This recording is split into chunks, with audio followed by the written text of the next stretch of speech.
Hello, everyone. Thank you so much for joining us at the Art and Culture Center.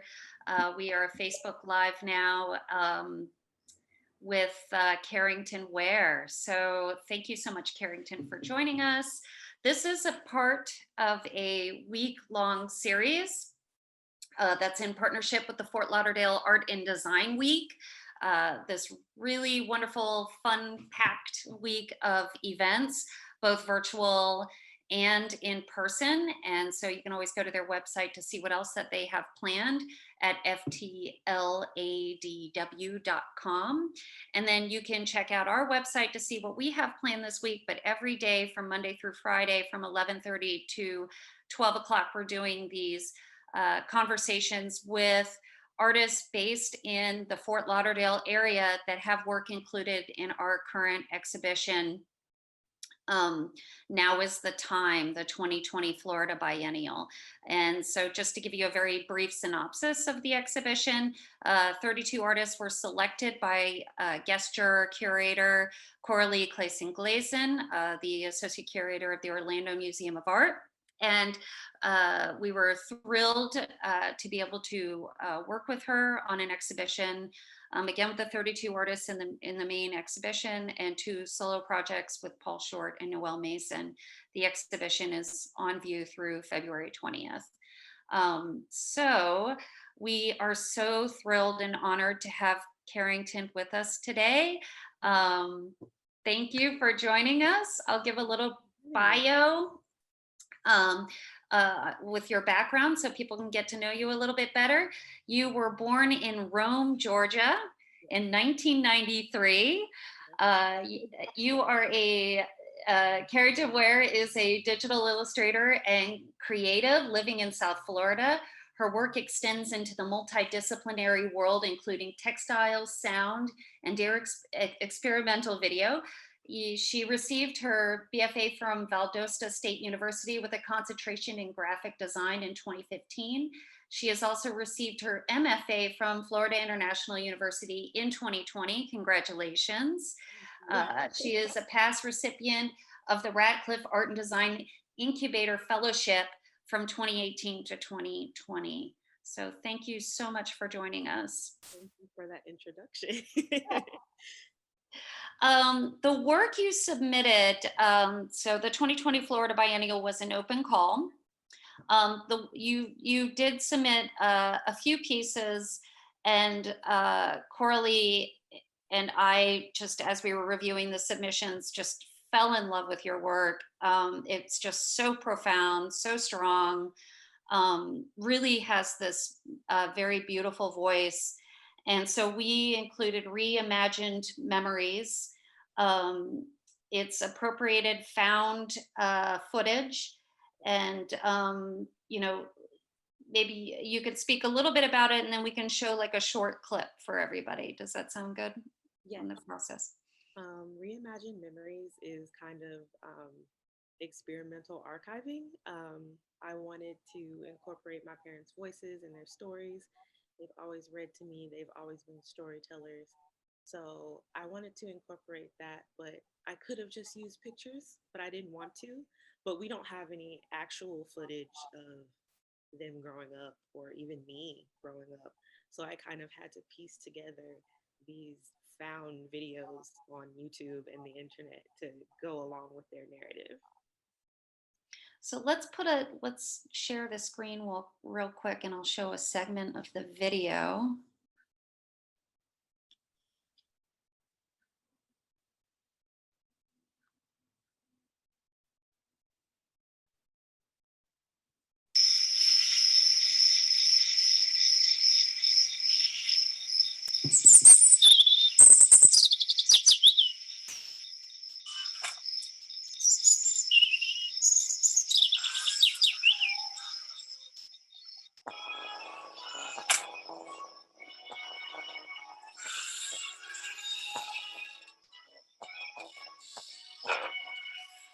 So many things we used to do because we grew up poor,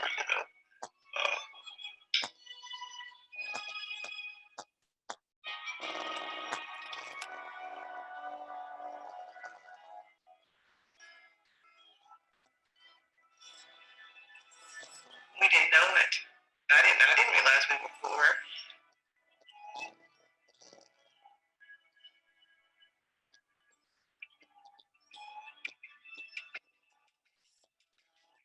In the country just like you did. We just called it having a good time and sharing and caring. Yeah, it was so many of us. We could play all kind of games. We could almost play a baseball game because there was so many of us. I remember Mother used to come out and play with us sometime. And Larry, he could play a whole baseball game by himself.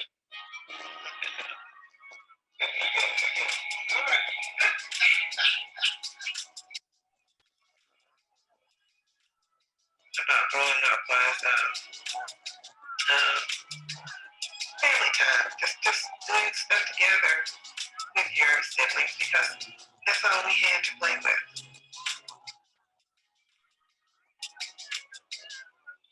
That's all we had to play with.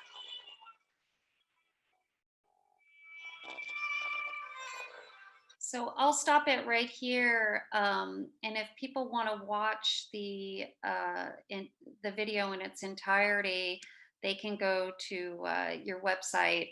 We have the link on our Facebook page, so you can click on that and watch it afterwards. And so if you could speak a little bit more about what made you want to make this piece. What made me want to make this piece? The main and most important reason is basically for the preservation of my parents' stories and archiving. That's important because being a person in this country and a person of color and a Black person, we're always constantly kind of wondering, like, where did we start? Where did we come from? And then being able to keep and preserve what we have now. So that was like one of the first times in my career I was just like, I need to start archiving my family in a way. But even then, it kind of archives the histories of other people, because these people in the video, they're not my family. I don't know them. They're kind of like placeholders for the events and stories that my parents are telling, but they're also their own people with autonomy that existed in the world that probably maybe still alive somewhere. So that was the main reason. The second reason is hanging around my contemporaries. I was with another friend in class, Alex Del Canto. She's also an artist. She was doing her family history, but she had her actual family footage. I didn't have that, which is part of the reason why it's called Reimagine Memories, because it's my reimagining of the stories that they told me. So that's kind of how this came about, just archiving, hanging around my contemporaries and my friends and my professors and art and kind of experimenting in a way that joins different family stories together into one, even though I don't know them. I may never know them, but it would be very interesting if somebody saw this and was like, that's my family or anything like that. Yeah. So when you're sourcing the footage, it's anonymous. It's just through Kino Library, YouTube. You're finding them and appropriating them, but we really don't know who they are. Yes, and I reached out to all of the sources. I would just, send an email and be like, hey, I would like to use this video. And that's the kind of the joy of being an experimental artist. Sometimes you just kind of have to take it, like Arthur Jafa says in his videos. And if a problem arises, then you just do the ethical thing and take it down. But I try to use the videos within a fair use policy. I don't try to use too much of a clip, only a certain amount of time. I don't try to, paint it in a bad light or, just make it a part of some offhand narrative. I try to be as responsible as I can about it.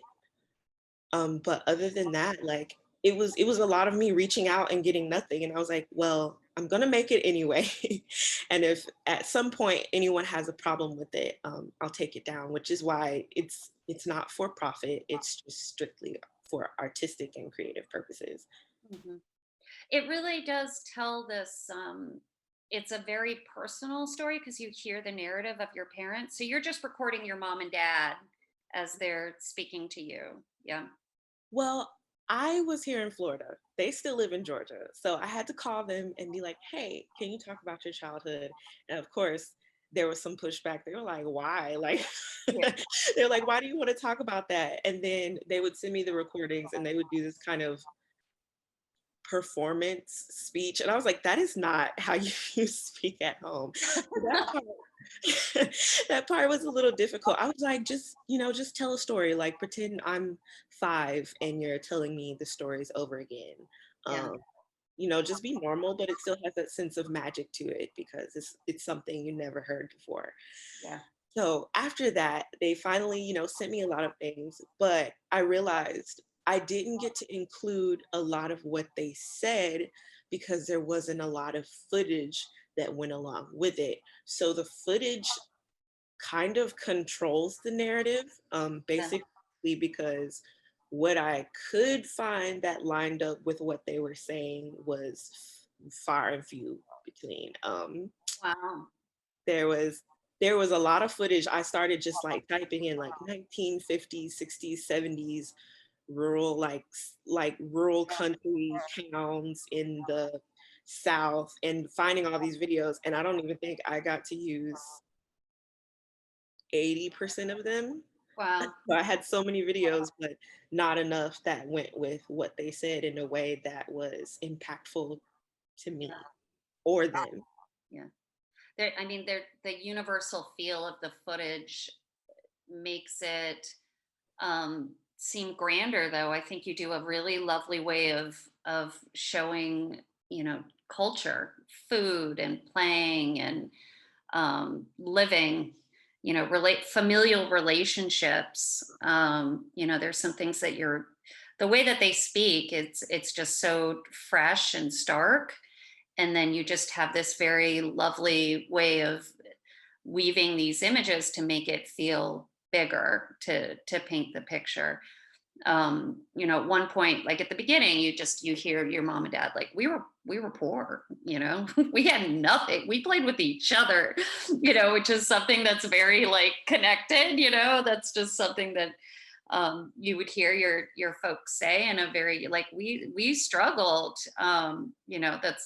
It's a way that I often talk to my own kids, like, we can't do that, like you got to play with each other, and to make that connection to so many people, I think is really, really beautiful. And then you make it so eloquent with Black culture and with deep South Black culture that I think is just really interesting and really important. And the way that we're talking about food and traditional foods that are in the South, like the okra and the fried chicken, and are these memories belong to you too? Is this something that Yes. This like how they're playing outside was definitely my childhood. In many ways, I had a very ideal childhood. I had most of the things that I wanted. Like I would say at least like 90%, they made sure I had everything that I wanted. But also, I was born in 1993, so it's not like technology or the internet had completely taken over. It was just becoming popularized. I remember, AOL dial up, you have to hang up the phone, like you can't be on the phone with the internet, like you can't do these things. And it's so funny because people will come to me and be like, "Oh, like you don't know anything." I was like, I do though. Most of my time, just like in the video, was spent outside. I spent a lot of my time outside. Even now, as much as I love technology, I also hate it at the same time. So a lot of this like is kind of my childhood too, playing with other kids outside. Which is why it goes back to my reimagined memories, because like it's warped, yeah. um, which is, part of the installation as well. it's this warped, it's this combining of my memories and my nostalgia with their stories and their nostalgia and kind of mixing it up a bit. Yeah. It's yeah, so it's like even though there's like a dated feel to it, it still is very much relevant to your growing up and to the this very broad idea of the way that kids play together, and that's those are the memories, those are the fond memories.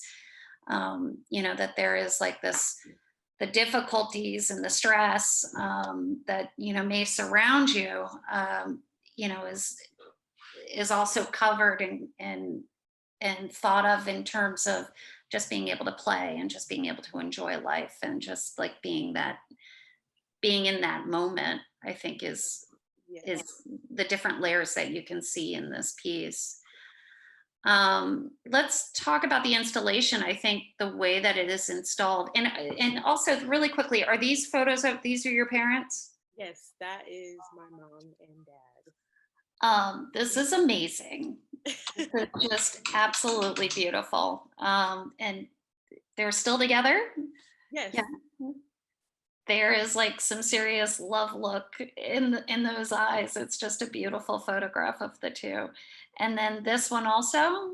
Yes, that's them in high school. They started dating in high school. They've been together for a while. They weren't married yet, but they started dating in high school. And I was just like, I don't know how you do it. I probably would have been tired of someone by then. I was just like, I don't know how you do it. Congratulations to you.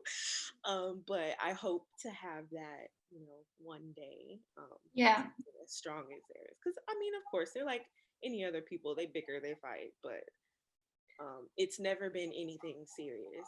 And I think that kind of goes back to how they were raised. They were like, oh, we were poor, but my grandparents and my parents made a really they did a really good job of not letting that be the mindset. It's just like, you know, we might have some hard times now, but it's not the worst that it could be. And definitely for me, like I'm not afraid to admit I'm spoiled. They did a they did an amazing job. I'm not a brat, but I'm spoiled. yeah, good.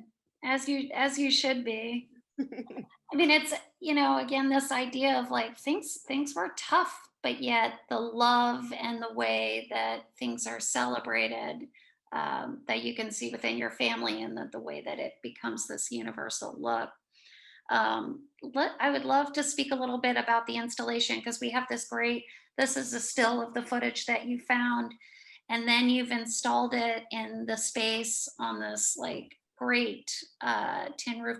How did you like? Where did this kind of come from? Where did the inspiration for this derive from?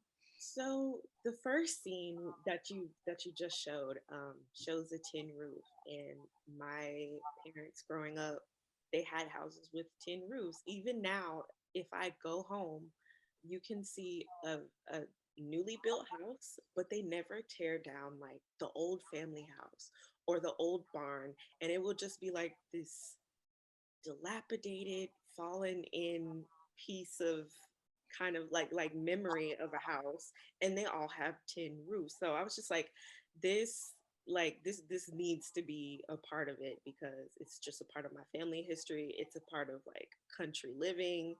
Um, then it also helps warp the video a little bit more being shown on that. It kind of gives this feeling of home and maybe like what's going on inside of the house, even though it's on top of the roof, which is why it leans kind of slanted on the wall. Yeah, yeah, it slants at almost like a roof, the way that it kind of comes out of it. And it's interesting the way that you talk, the image is like a little bit filtered, which, you know, coincides with, you know, the idea of memories being not so clear. I think it's like a really interesting parallel that you made. Yes, and that was another reason because as I was talking about it and going through the people in my life that always help me when I have like a hard decision to make. I was like, should I do this? And they're like, well, just see how it looks, and if you don't like it, return the tin roof. And I liked it, but I was just like, there's something missing. And I was like, it's the rust.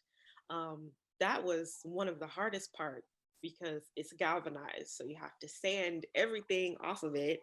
You have to spray it down with vinegar. You have to leave it outside in the elements. And even then, it didn't do exactly what I wanted it to do, but it also leaves room for me to, if I were to show it again, leave it outside and then see what happens. Like it just shows that time, that weathered passing of time, because it will eventually rust off.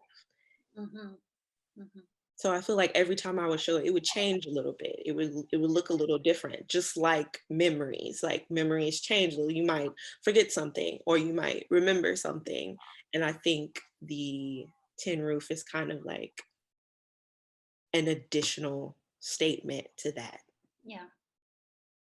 It definitely,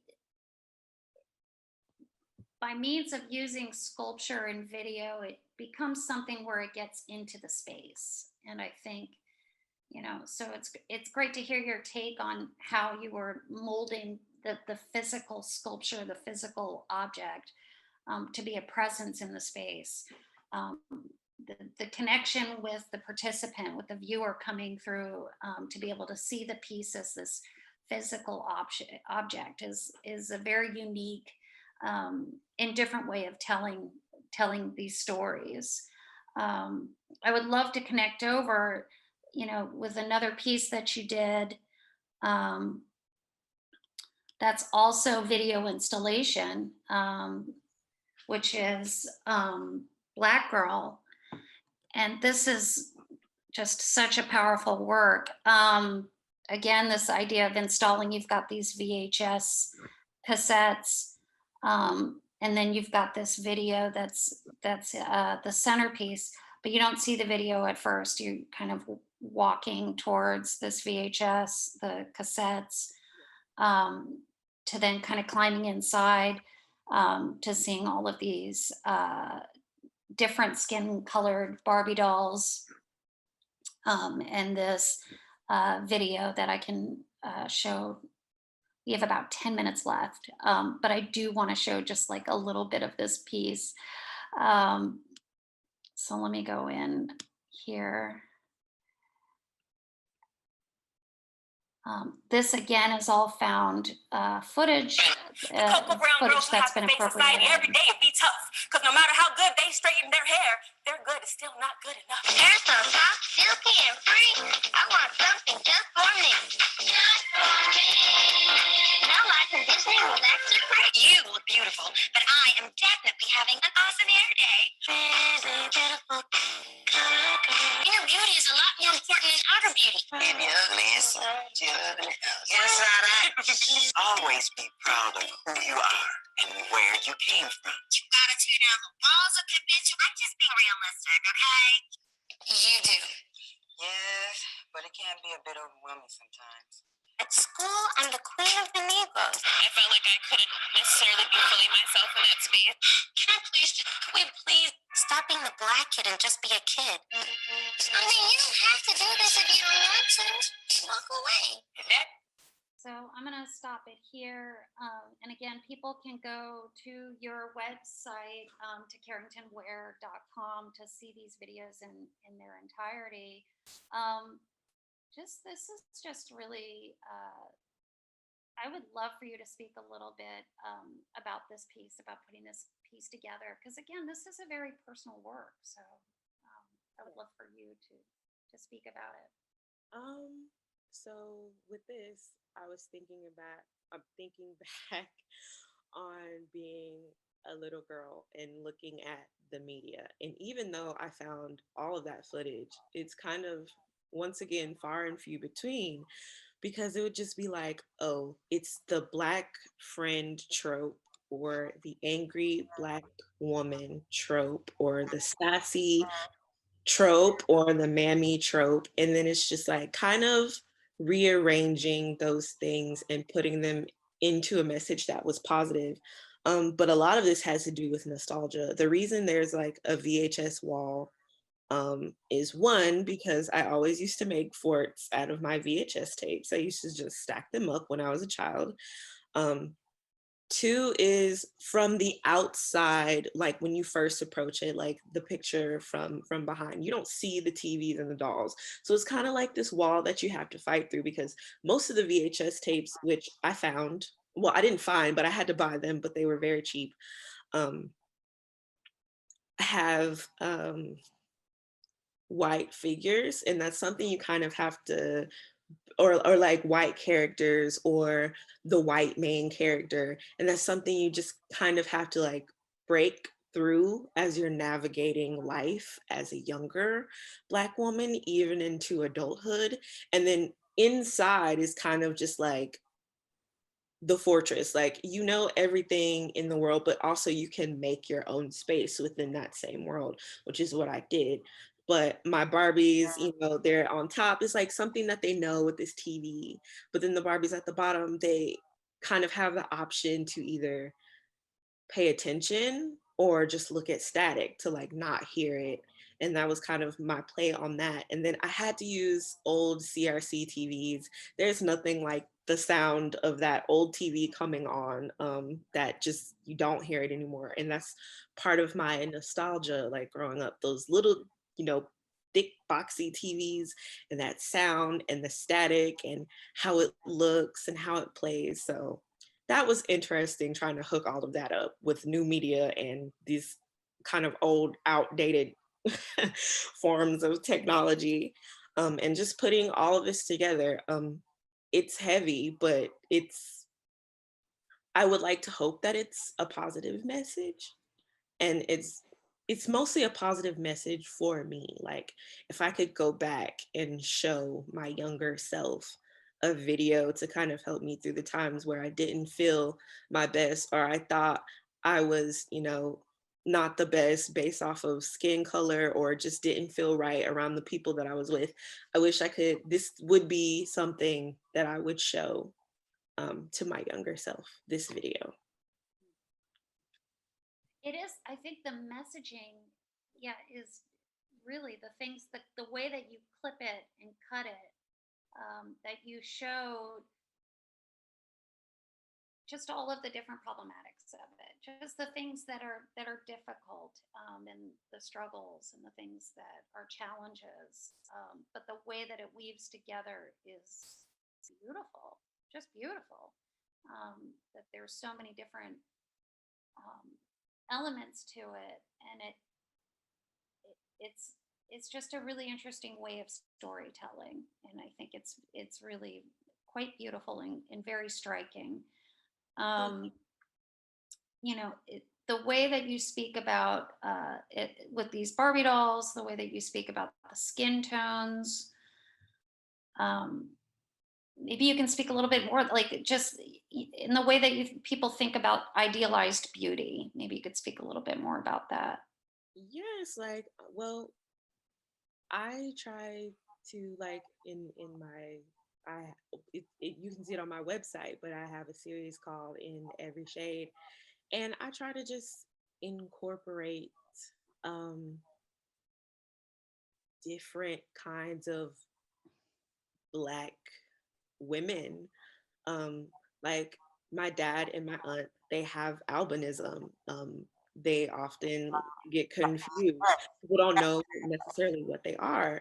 And then sometimes darker skinned women aren't afforded the privilege of lighter skinned women, and we have to advocate for them and be there for them and listen to them. So I feel like I need to incorporate this into my work. Like, it can't just be all of a certain shade. We have too many problems with that anyway. So this is why this series will always be ongoing, because it's just like, what about the girl with freckles, or Mm. the Black girl that chooses to cut her hair, or the femmes, or, you know, anybody that's women identifying? It's just like, that's all included. So I don't see this as a project that would ever stop. Hmm. Hmm. And illustration is therapeutic to me. It's just like, I get to, you know, kind of draw and create and make something that somebody may like, or just be like, this looks like me. Thank you for making something that looks like me. I don't see myself enough. I can't tell you how many times I've seen that in an illustration. Like people now with technology, they can see themselves a lot more. But still there are companies that's just like, we're not going to include you, or you're an afterthought, or we'll say this later, but it's not important now. And I was just like, no, it's important all the time. Yeah. Yeah. I love, it's interesting that they're done with this very graphic approach, which is, your background. So you get a flatness with the color. Like, I mean, you can see, like with a piece like this, you can see like just, it's so striking, the contrast. And then when you're showing freckles, the way that the flatness and just like the way that it's drawn is just so clear and defined, I think makes it a really interesting, it's just a very interesting observation where things aren't blended and things are there. It's like people have different identities, and there's different ways of looking and appearing. So it's like, even though we're all the same, we're all different. That I think is really striking in that series. So I'm going to ask you one more question that's a little bit broader. This talk is as I mentioned at the beginning, the talk is in conjunction with Fort Lauderdale Art and Design Week. I would love what your thoughts are on the Fort Lauderdale art community. I would love to hear both what you appreciate and what would you see develop. Like, I'd love for you to speak a little bit about living in this area, and then also what would you like to see happen here in the art community? Oh, I love the Fort Lauderdale art community. It's definitely more laid back than Miami. Miami is so busy, and I feel like this is a place where you can kind of get a little bit more opportunities, like your foot in the door a little bit more. You can actually have more genuine relationships with artists and curators and anything going on. Like, Fat Village doesn't feel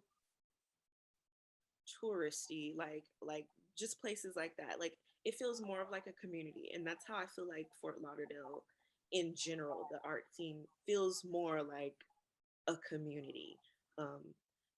Even the Hollywood Art and Culture Center feels more like a community. It doesn't feel like I'm walking into like a museum where it's just like, there's protocol, like there's no, hello, like how are you doing? Like, it feels more of like a friendship or a family. So that's what I enjoy about Fort Lauderdale. Yeah. I don't really have anything negative to say about Fort Lauderdale. I would like to see it grow more. I would like to see a little bit more diversity, but I feel like it's going in the right direction anyway. I think Miami is diverse, but in a different way than Fort Lauderdale. I think Fort Lauderdale kind of caters more to all types of inclusion. Miami does too, but they're completely different. So I just see a lot of room for growth. Maybe I don't know, maybe like a new organization that, or an alliance or something that, picks people, or mentorships or something like that, places like that. But other than that, I love the Fort Lauderdale art scene. It's relaxing. I never feel like anxious when I'm going to something.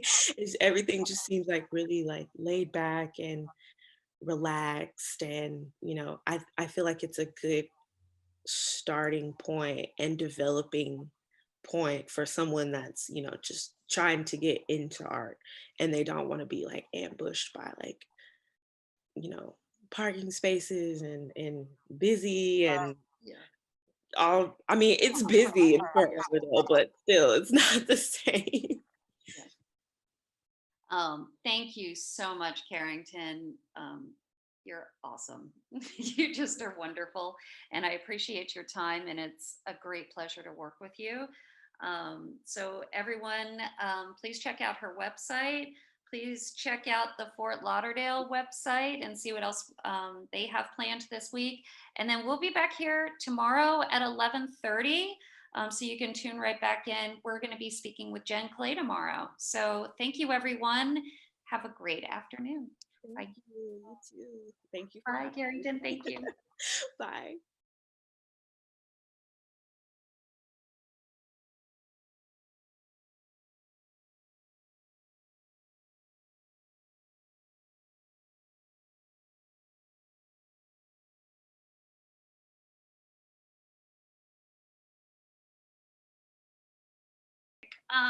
Happy lunch, everyone.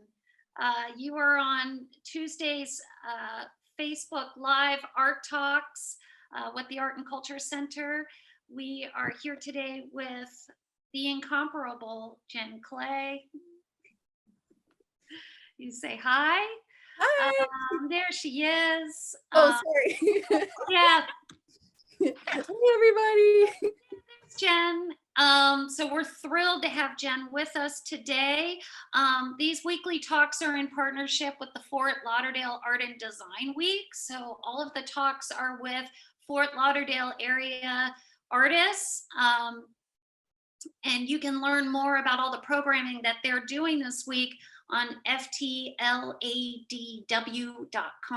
We'll have it posted. We'll put it into the comments section on Facebook, just in case you didn't hear me correctly. But the Fort Lauderdale Art and Design Week have tons of things planned this week. They did this like super fun bike tour over the weekend, an architecture tour. So check out what they're doing. Those guys are wonderful. And then come back tomorrow when we're going to be speaking with Mindy Shrago, Thursday Shri Prabha, and Friday with Francie Bishop Good. We are also having a reception January 30th from 5 to 8 p.m. It's at limited capacity here at the center, so please make sure if you want to come that you RSVP with us at artandculturecenter.org. We would love for you to come and see the 2020 Biennial. The exhibition is on view through February 20th. And then also we have free family days. I do want to do a shout out to some of our incredible activities we do here.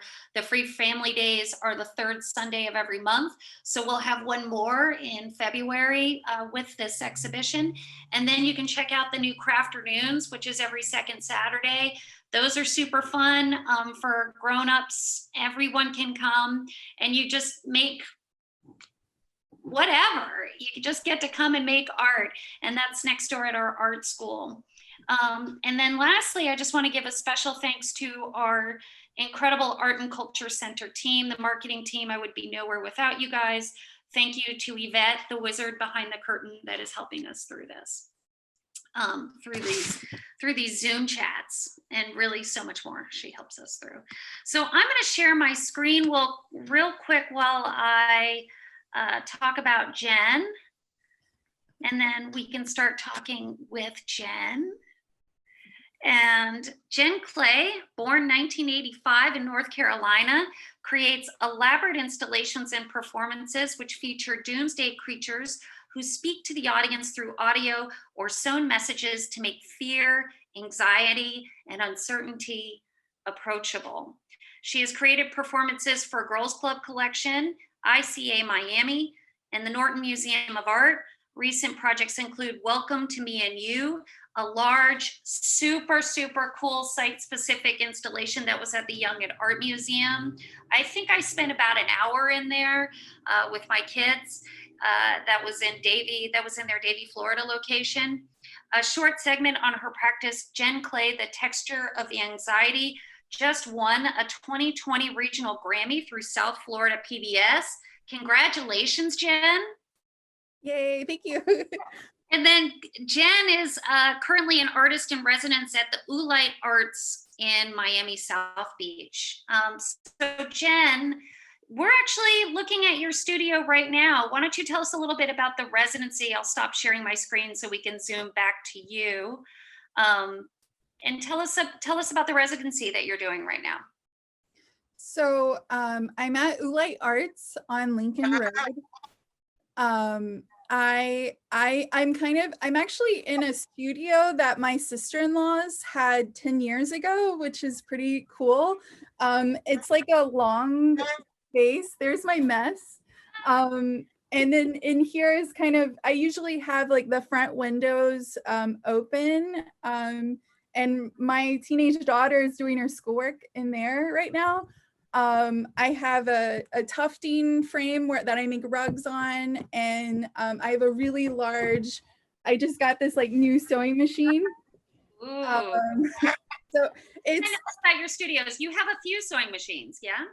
Yeah, I do. I just got this like mid-arm sewing machine, and it sews really fast, and yeah, I have a couple of sewing machines. This is like, the studio here is really amazing. They're incredibly supportive.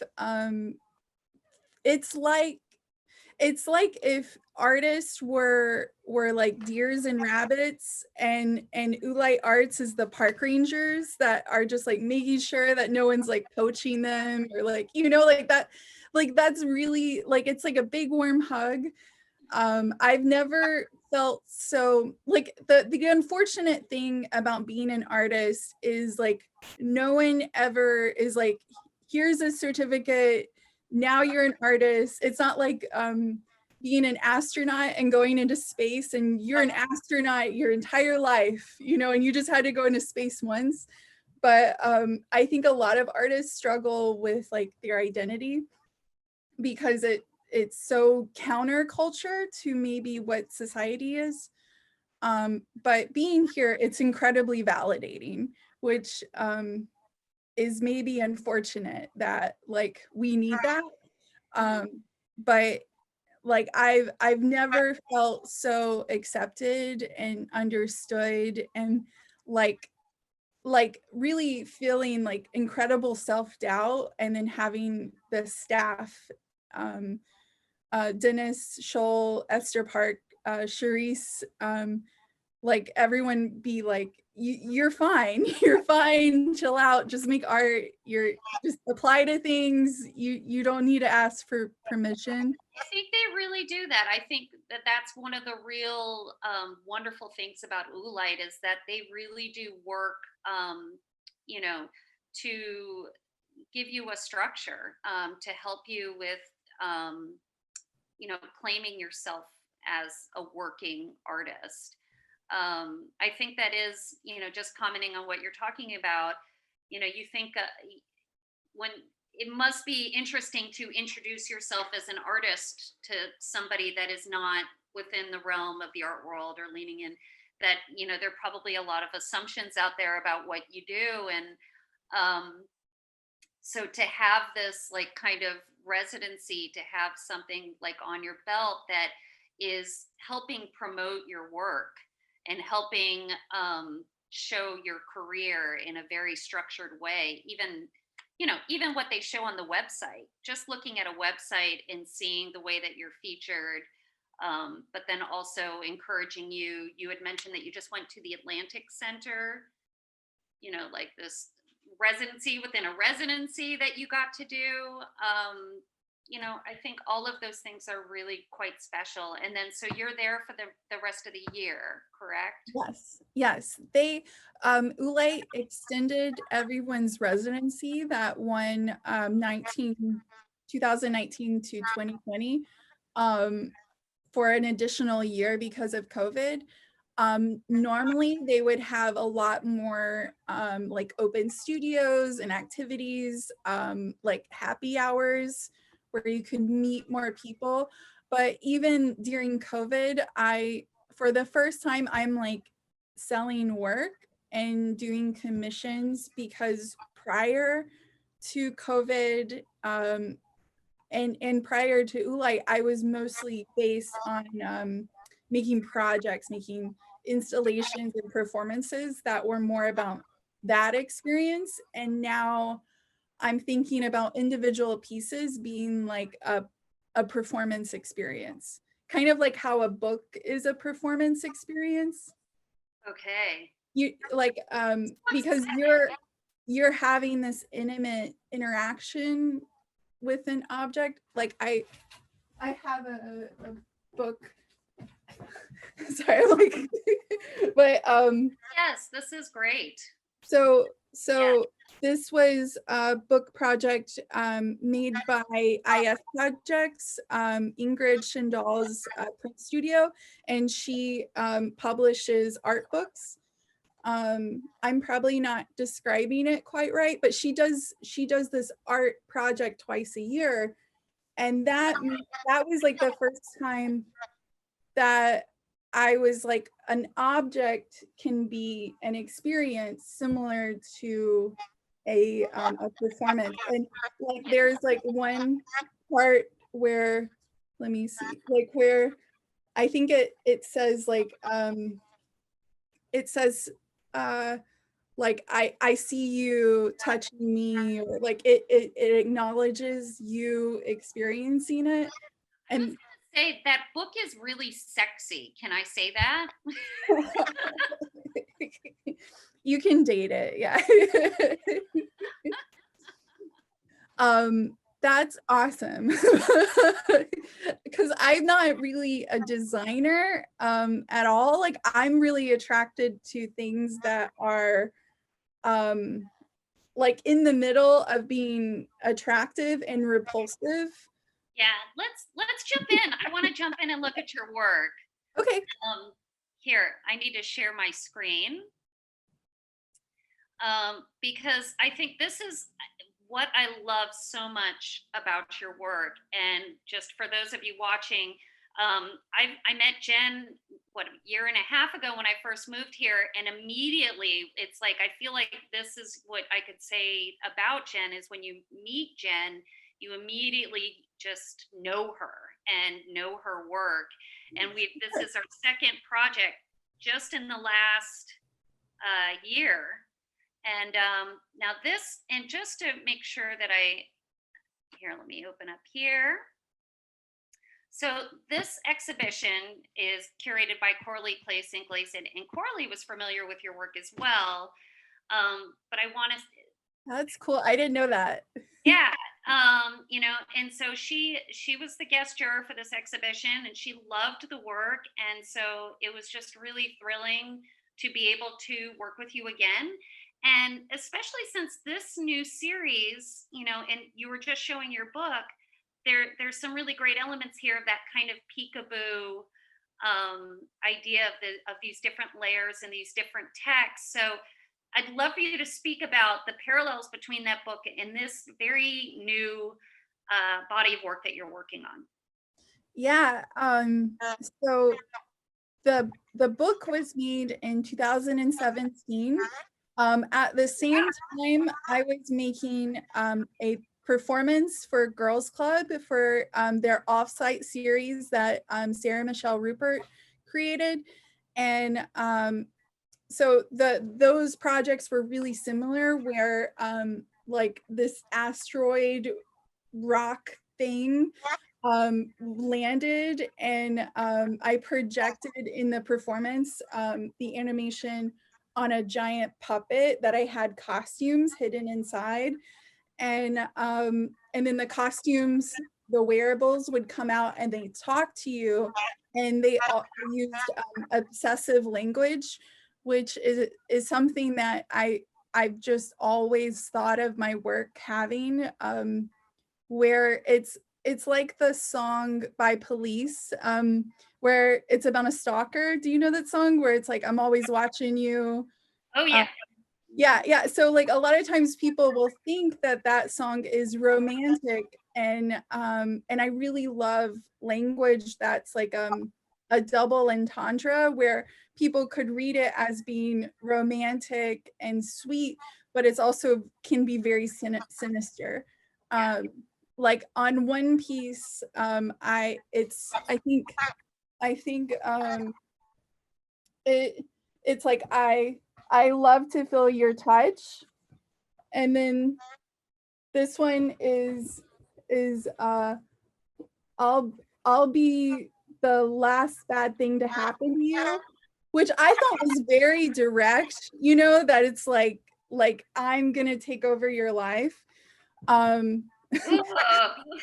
But other people were reading it as being romantic, and they're like, oh, that's sweet, they're gonna take care of me. It's so relevant to our times. I mean, you look at it's like listening to that song. It was an 80s song, right? And then you look back on it and you're like, that's kind of not right, is it? Yeah. So Yeah. I love that element that you have in your pieces. You're like looking at, oh, that's so sweet, but is that really sweet? That's kind of creepy.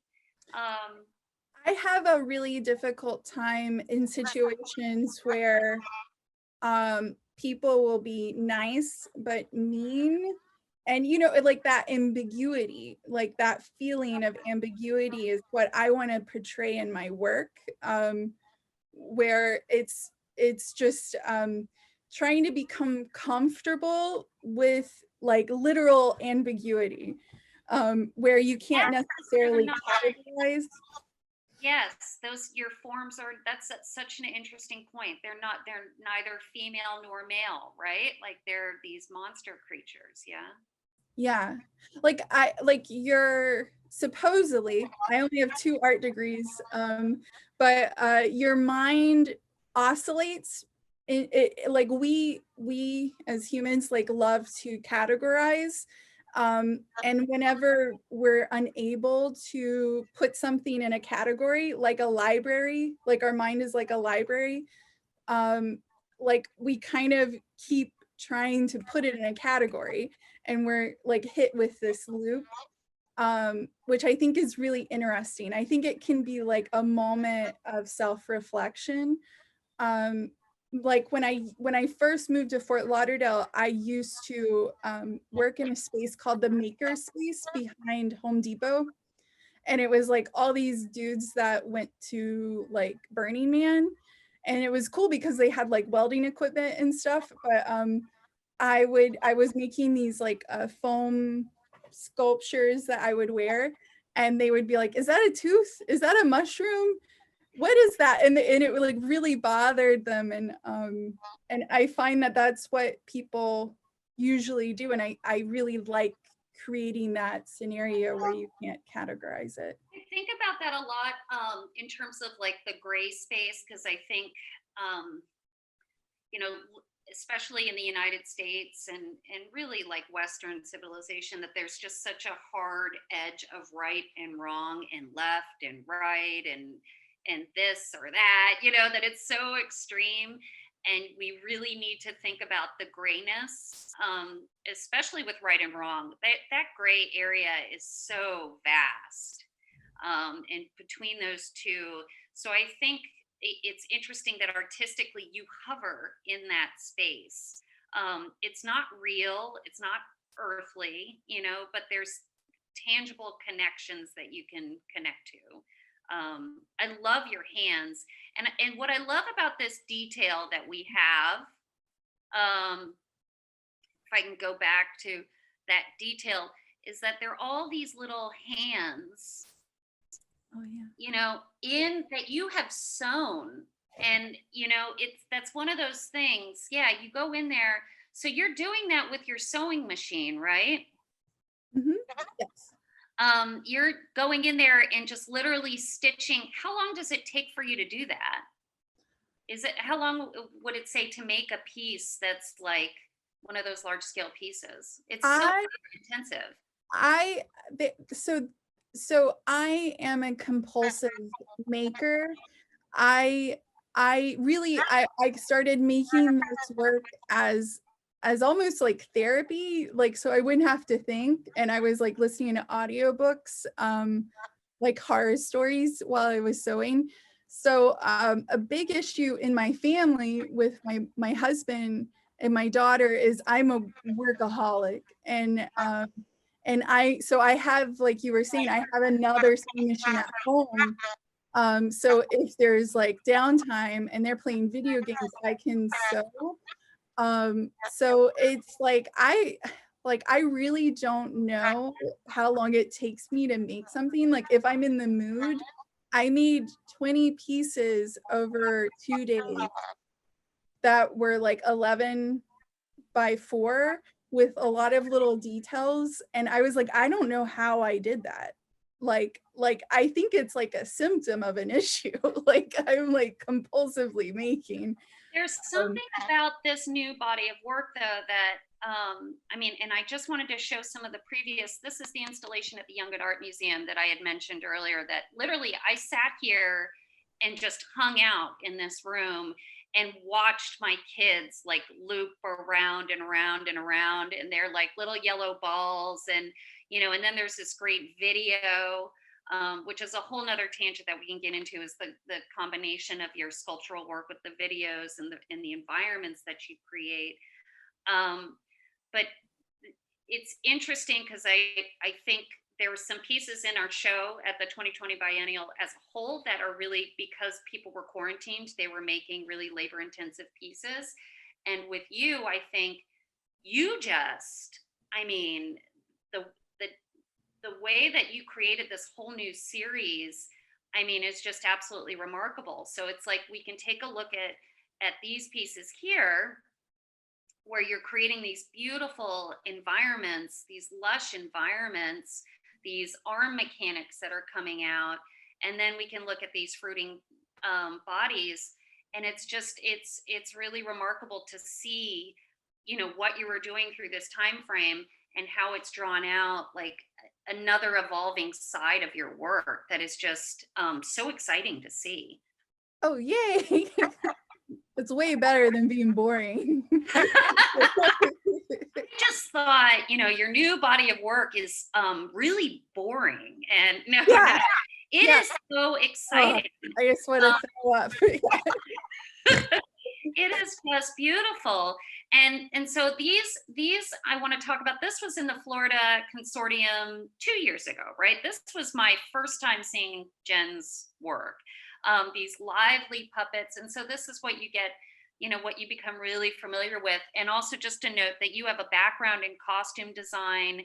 And it was such an interesting minor, behavior analysis. Applied behavioral analysis, yeah. Yeah. So I think that just lends so much to the work that we're looking at, that these really interesting pieces say so much about the psyche, so much about our imagination, but then like the labor, just like the beautiful labor that's involved in the sewing. So I'm very happy to hear that you like to sew and that you always want to sew. Yeah, it's it can become very mindless, and like within the design of the quilted work, I try to make it as visually stimulating as the environments that I like to make, where every time you come back you can find something new, and like really putting the viewer in the place of like a discoverer. And like I really want to make people feel comfortable. So like I really love textiles and texture, because I like we live with those things. Like we live with blankets and rugs, hopefully. So I wanted to like respond to your skin without you even having to think about it. Like, maybe how it feels. Like I've been thinking about getting into weighted blankets and actually using like stimming techniques for like panic attacks, and those type of things. I do tend to have like a lot of ideas, and what I do is I just draw them out and then I put them in a binder. So if like I am contacted to do something last minute, which happens in South Florida, like I already have an idea. With last summer, like at the Art and Culture Center, we had originally planned to move some of the elements from a Young at Art museum And so I kind of had to, like, we couldn't do that because we couldn't deinstall at the Art and Culture Museum because of COVID. And so I kind of realized, because I started with the fruiting bodies idea actually when I was planning out this space. And I was gonna just make a whole new body of work when I found out I couldn't move the work from the Art and Culture, or from Young at Art. And then my husband Sam was like, "That's crazy. You have lots of work. Just let's just like install it." And like he's like, you can figure out how to install it. And like I had wanted to project the animation, which was from the Norton Museum last December. It was called Soft Sanity. And I had wanted to project that on all the walls and then key out to frame the artwork. And I realized that was kind of impossible with the shape of the space. But I really love sound. I love things that will make people present in the space. And I like it to be very overstimulating. So with And with you the, these are like chairs or couches that people could sit on. You know, during this period, it was, you know, we were following CDC guidelines, so people weren't really sitting on them, but it did create an environment that was a little bit, you know, what is this mysterious, alluring, you know, kind of trying to figure things out, but also very attractive. You know, like you get in and it feels cozy, like that blanket that you're talking about. yeah, this chair is made by like I create the rug. Like I had a base, I carved foam, and then I made a pattern that I threw up on my rug frame, and then I tufted the rug. And tufting is becoming more and more popular because the equipment is cheaper.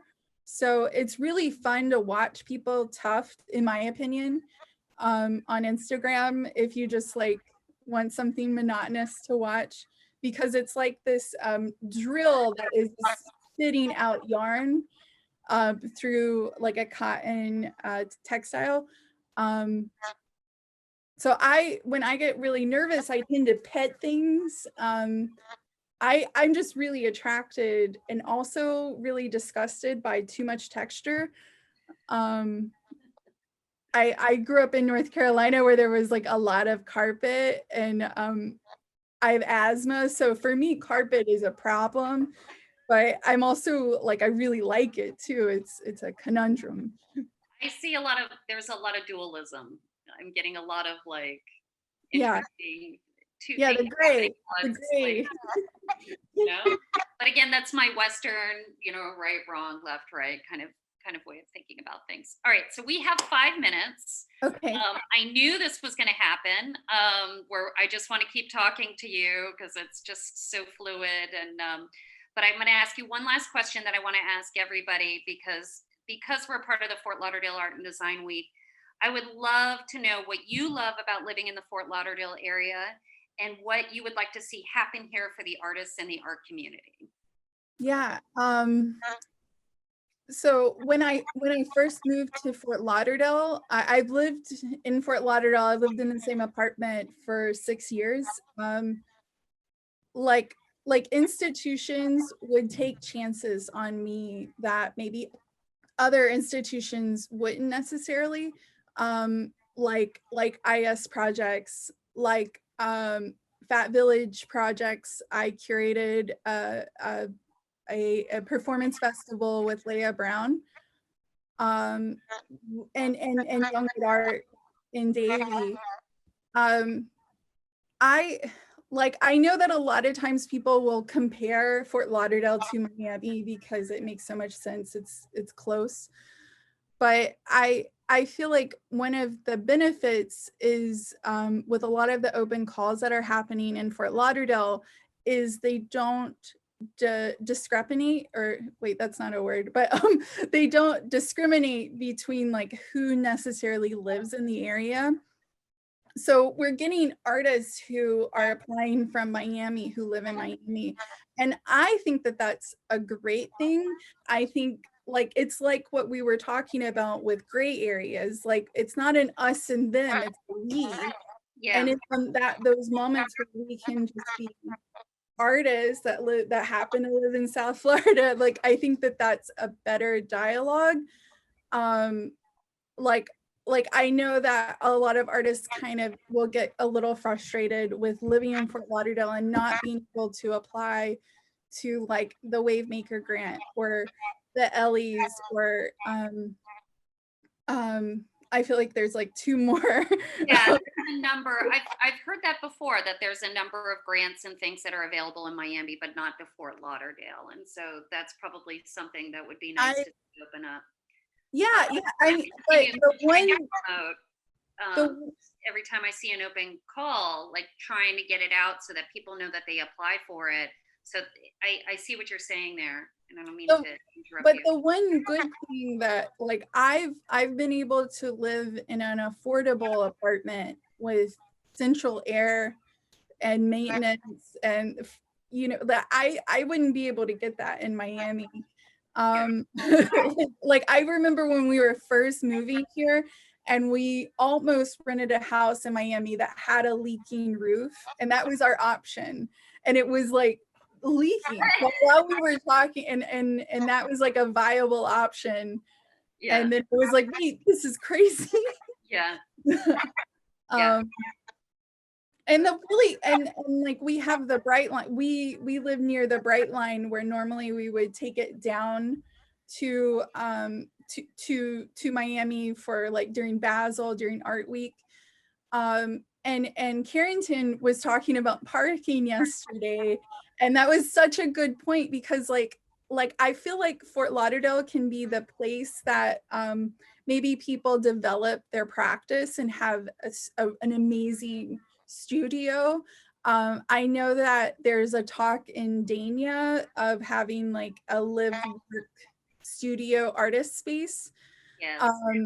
And like I feel like those kind of things might be like, that would be amazing if those kind of things were fostered in Fort Lauderdale, where like artists can like park for free and those kind of things, and then have shows in Miami. Yeah. Like yeah. Did that answer anything? Yeah, that is, no, I think those are really things that I feel like I've heard that are very important, and that we should be thinking about. Thank you. You're the best. You're a star. For people that want to learn more about Jen, you can check out her website. Your website is jenlynclay.com. You can also follow her on Instagram. You can go to Oolite Arts. There's many ways to learn more about Jen. And anyways, thank you so much. Yay. All right. Take care. Bye. Have a great day. You too. Bye.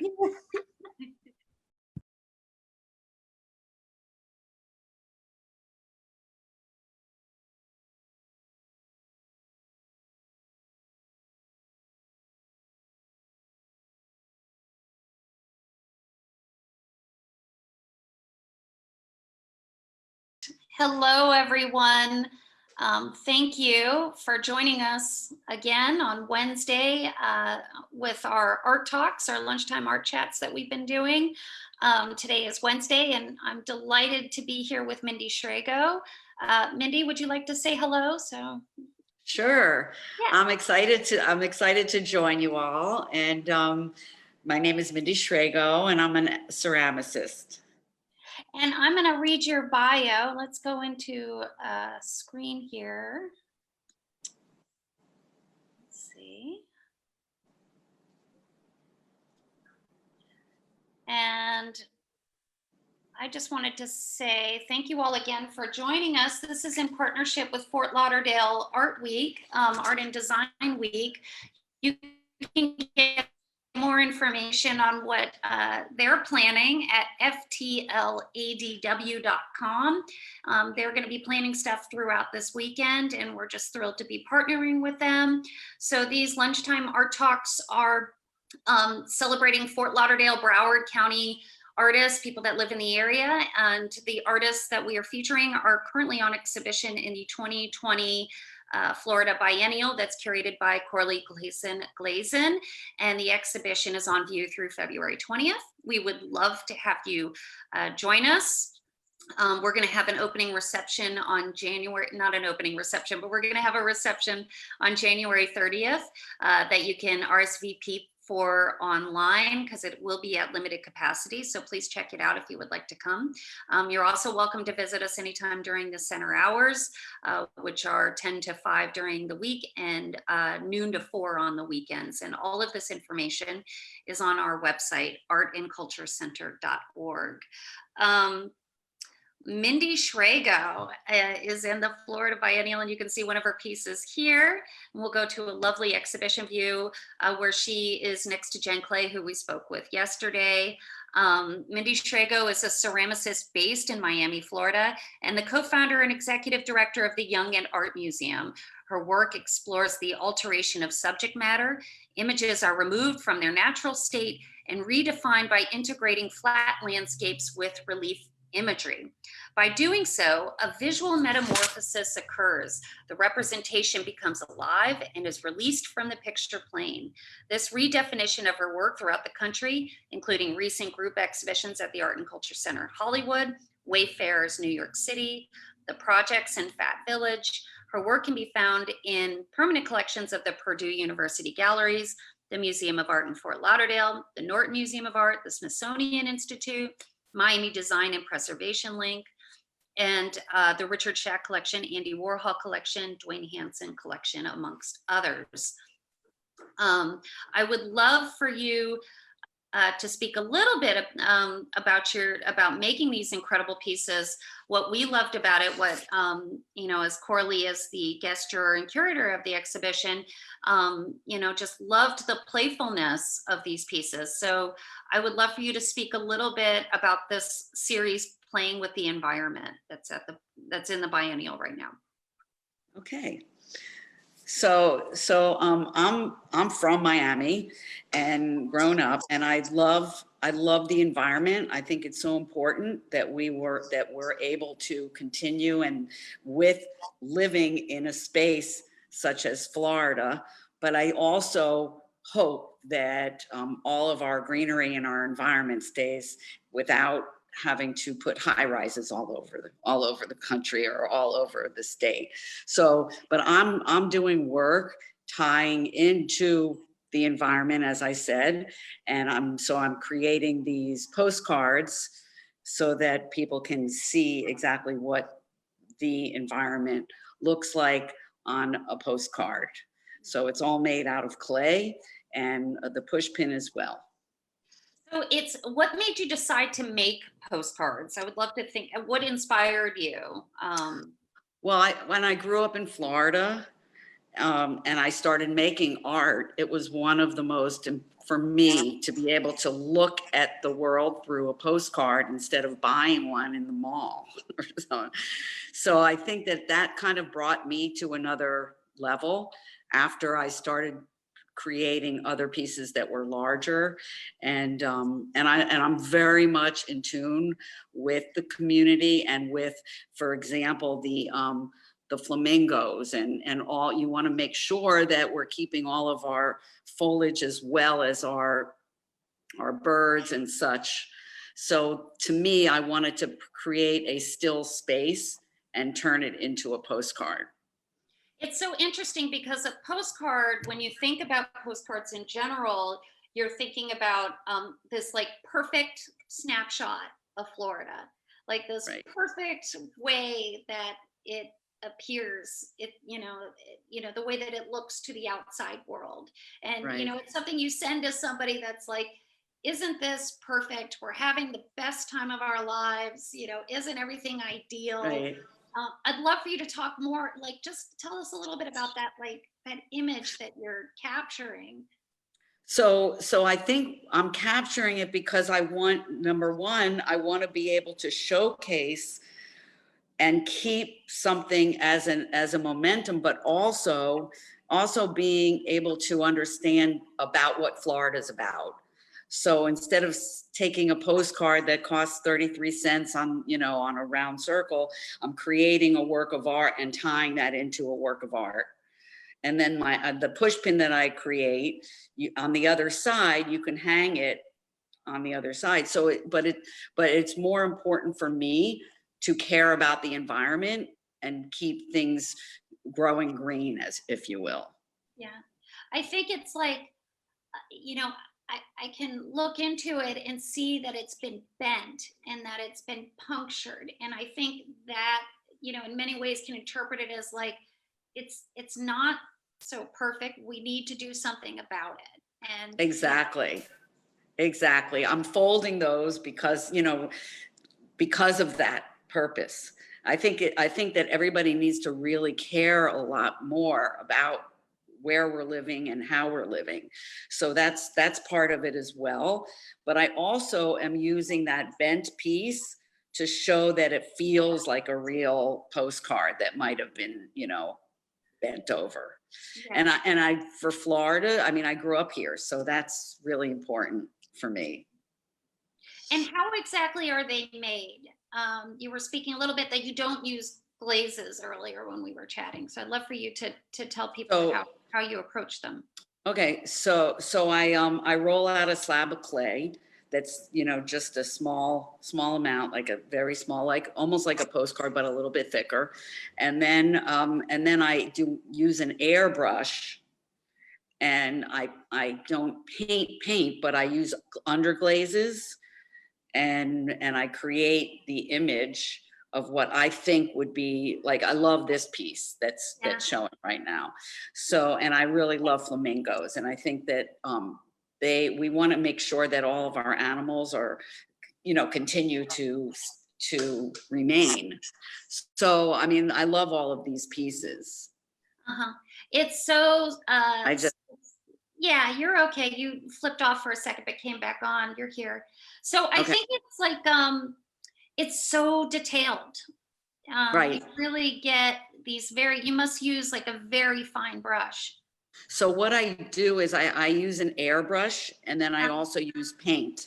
And then I use what you're right in terms of the like I'll do the outside component, the airbrush of the sky and the airbrush of the clouds, but then some of them I'm using a small, like what you're saying, a small brush to use. And it takes me, maybe a couple days, but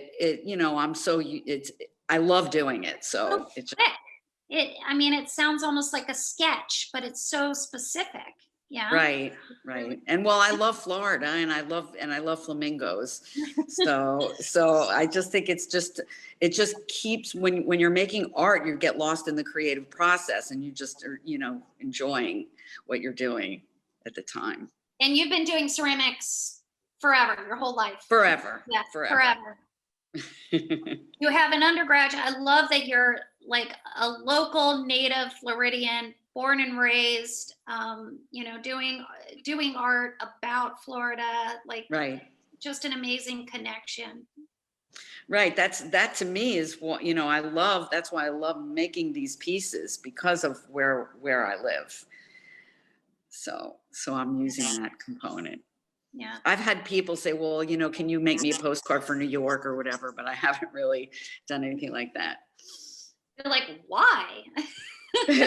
Like, why would I do that? We're here. No, my aesthetic is really tied into the environment and Florida. Mm-hmm. I was having this conversation yesterday with Jen, because somebody had asked about people in the biennial and things being significant, anything significant about Florida artists. And to me, it seemed like, I think people are really more aware of the environment than they are, say, in New York. It's such a direct connection with artists that are based here. Would you agree with that? And I would love for Absolutely. You to Absolutely. Yeah, I think it's just know, it's something that is just, it's right in front of us as we live here. And it's, so I think the way that you communicate that, you know, is just really very special. You show the beauty of it, but you show the fragility of it. Right. Especially since it's a ceramic piece. I mean, what happens if you pull that push pin out? Does it? It actually, it's not a real push pin. Yeah. Yeah. So I just, and there's no wire in there. It's glued on. Oh my goodness. Yeah. And also, you know, the palm trees that I'm looking at another piece that I've done in the past that's actually 3-dimensional palm trees, but the palm trees are so important to Florida as well. So, you know, I'm really just using the Florida aesthetic to create these postcards. Mm-hmm. And then there's also in the exhibition view, here's some other palm trees that we're looking at here. Right. In the exhibition view, you can see this puzzle piece, these building blocks. I'd love for you to speak about these puzzle series that you've been working on as well. This Right. one. Yeah. So this was like an interesting component. And so I started with the postcards, but then I started creating this environment, and it was like playing with the environment by creating these blocks. And so each side has a different component. So it's almost like, is this a kid's game, or is this just something that you're thinking about with the flamingo and the environment? So I love this piece. I love how it came out, and I love the idea that it's playing with the environment, and by using that piece, you know. Can you actually move it around? Can you actually fumble with these different? Yeah. Well, no, but I wish at one point I started to think about that when I was creating it, and then I said, no, this is like playing with the environment, and I didn't want it to. You shouldn't. You know, I wanted to keep them all clean, like each side. Yeah. And I like the sides where they have the clouds on one side and the night on the other side. So it's kind of fun. Mm-hmm. I think it is like, no, you shouldn't play with the environment. You should stop messing around with the environment. Exactly. That's the main piece. It's like, we really want to make sure that we survive on the outside, and, you know, it's really important. These are some other puzzle pieces that you've done. I'd love for you to speak about these. You said these were a little bit earlier. Right. So yeah, they're beautiful. These are large. They're about the size of the one that I had just showed you.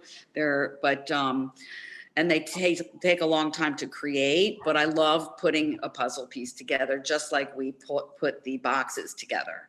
And I love getting lost in the process, period. And then some of these that we're gonna look at are 3-dimensional, like they come off of, and so the beak may have it's a little bit more clay, so that it becomes a little bit realer, you know, more real in terms of that.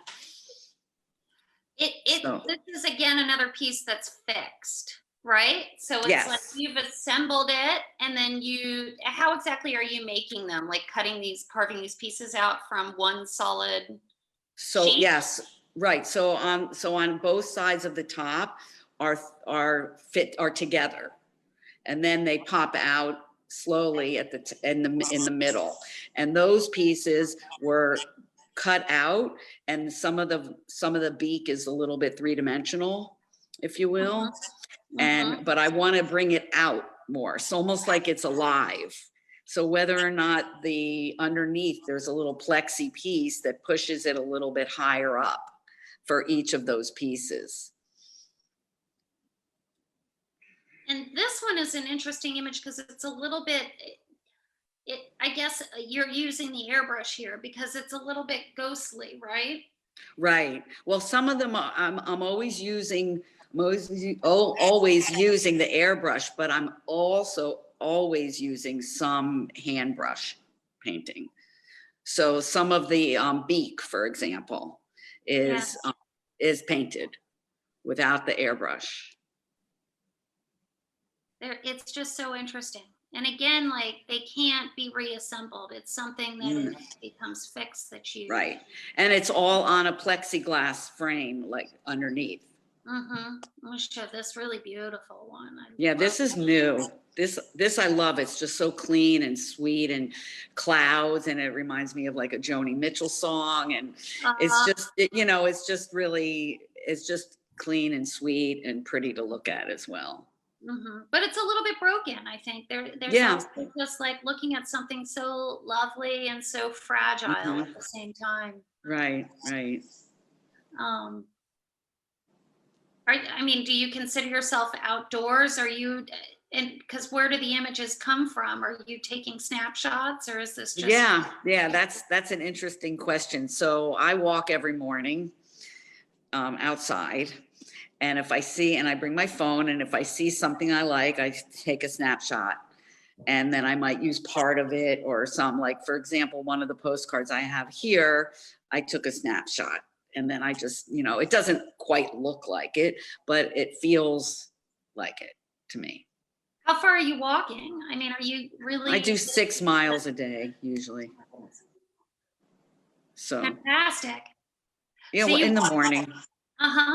And it's like in a preservation or along the beach? No, I'll walk to the beach, and I go early in the morning usually so that there's not a lot of people there. And then I'll walk over towards the circle, or I go into a different place. But there, I look to see exactly what might fit. And then sometimes I'll just, dump them afterwards or whatever. But I just like the feeling of what I get when I'm walking through. Oh my goodness, that's so lovely. Yeah. So nice. Because I'm wondering where the flamingos, I've actually seen peacocks, but flamingos and seeing them in flight, and right. There's just such a I've gone to flamingo gardens in the past, way back when, and I've taken a lot of screenshots, and so we've, I've been using that, but that was a while back, but I still have the photos, and the flamingos are beautiful. I mean, they just live in a world of your own. Have you, having gone there to flamingo gardens? Yeah. And these are also ceramic, this piece here. Yes, they're all one piece, but with 2 together, and they're all airbrushed and then hand painted. Okay, as well. These 2 look layered on top of each other, so that's another, like the puzzle where you're kind of pulling out. Exactly. And this one I didn't use a puzzle. There are so many pieces that I have used, obviously, no pun, but so I try to use a different medium or a different text, but the content is always Florida. Yeah. They're just so lovely. The way that they get constructed together, I think, is just really, this one is also really remarkable. Yeah, that's so pretty. Yeah. That's so pretty. That I haven't done that I did several years ago, a couple of years ago, and it's just really pretty. And I liked when I use the huge, puzzle pieces, a lot of times I take the corners and I just airbrush it and just kind of like clean it so that by the time it hits the end right at the top, it's like white. And I try to kind of make that fun part where that puzzle has already been pieced together. Let me look at this one here. Yeah, this one's really fun. I just I think it was a time where there were like lightning and this and that, and I just tried to make a change in what the ocean was like. So I kind of played with the environment. You're playing with the environment. That's right. It really is it's a great series. Is this something that you're continuing now? You mentioned that you were revisiting these puzzle pieces. I think I'm going to start. This was the beginning of it that I just had shown you before. But if you notice, I don't know if you notice in this piece that each of the puzzle pieces becomes a flamingo in that area. So it starts to become something. It's not just a puzzle piece. I'm a bit lost. You're saying okay, so in other words, if you see the flamingos right? On the bottom. And then you look at the sky. Yeah. You can make, you make the puzzle piece starting to become a flamingo shape. Oh my goodness. Lovely. Okay. Right. Yeah. Right. And how big is this? That's like, it's almost like 36 by 36. They're big. That's pretty remarkable for a ceramic piece. Well, there's a plexiglass underneath. Okay. And so, yeah, and those I've done, it's bigger than the one that I have here, but not that much larger than the one that I just showed you before. Okay. Oh, that's great.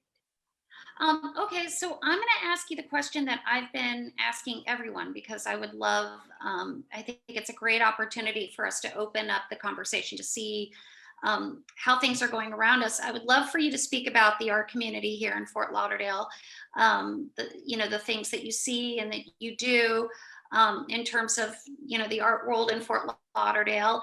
What is it that you love about living in this area, and what would you like to see evolve in terms of the art community? Well, I think what's interesting now, having dealing with COVID and so on and so forth, I hope I can just, people, I think a lot of artists, as me as well, that I'm able at least to make art, and at this time, and I know that that's probably not which way you want to go with this, but I think that it's important for our community to have the arts. And I know that there are so many places that there's not an art museum. I used to, I was on the board of the Florida Association of Museums, and we would go to different spaces there in different, in Florida. And I think Florida is the space that you can really understand more about the environment. I don't know if I'm articulating this. Yeah, no, I understand it. I think it's, the work that we see is connected so much, and I do wonder, I often, link with the education department to think about how we can inform ourselves better through art. Right. How can you visually educate people? So that's something you're saying, like, if institutions could do that more, make closer relationships. Right. But I mean, look, if you have like the Museum of Art, Bonnie Clearwater might be bringing down something that's not Florida based.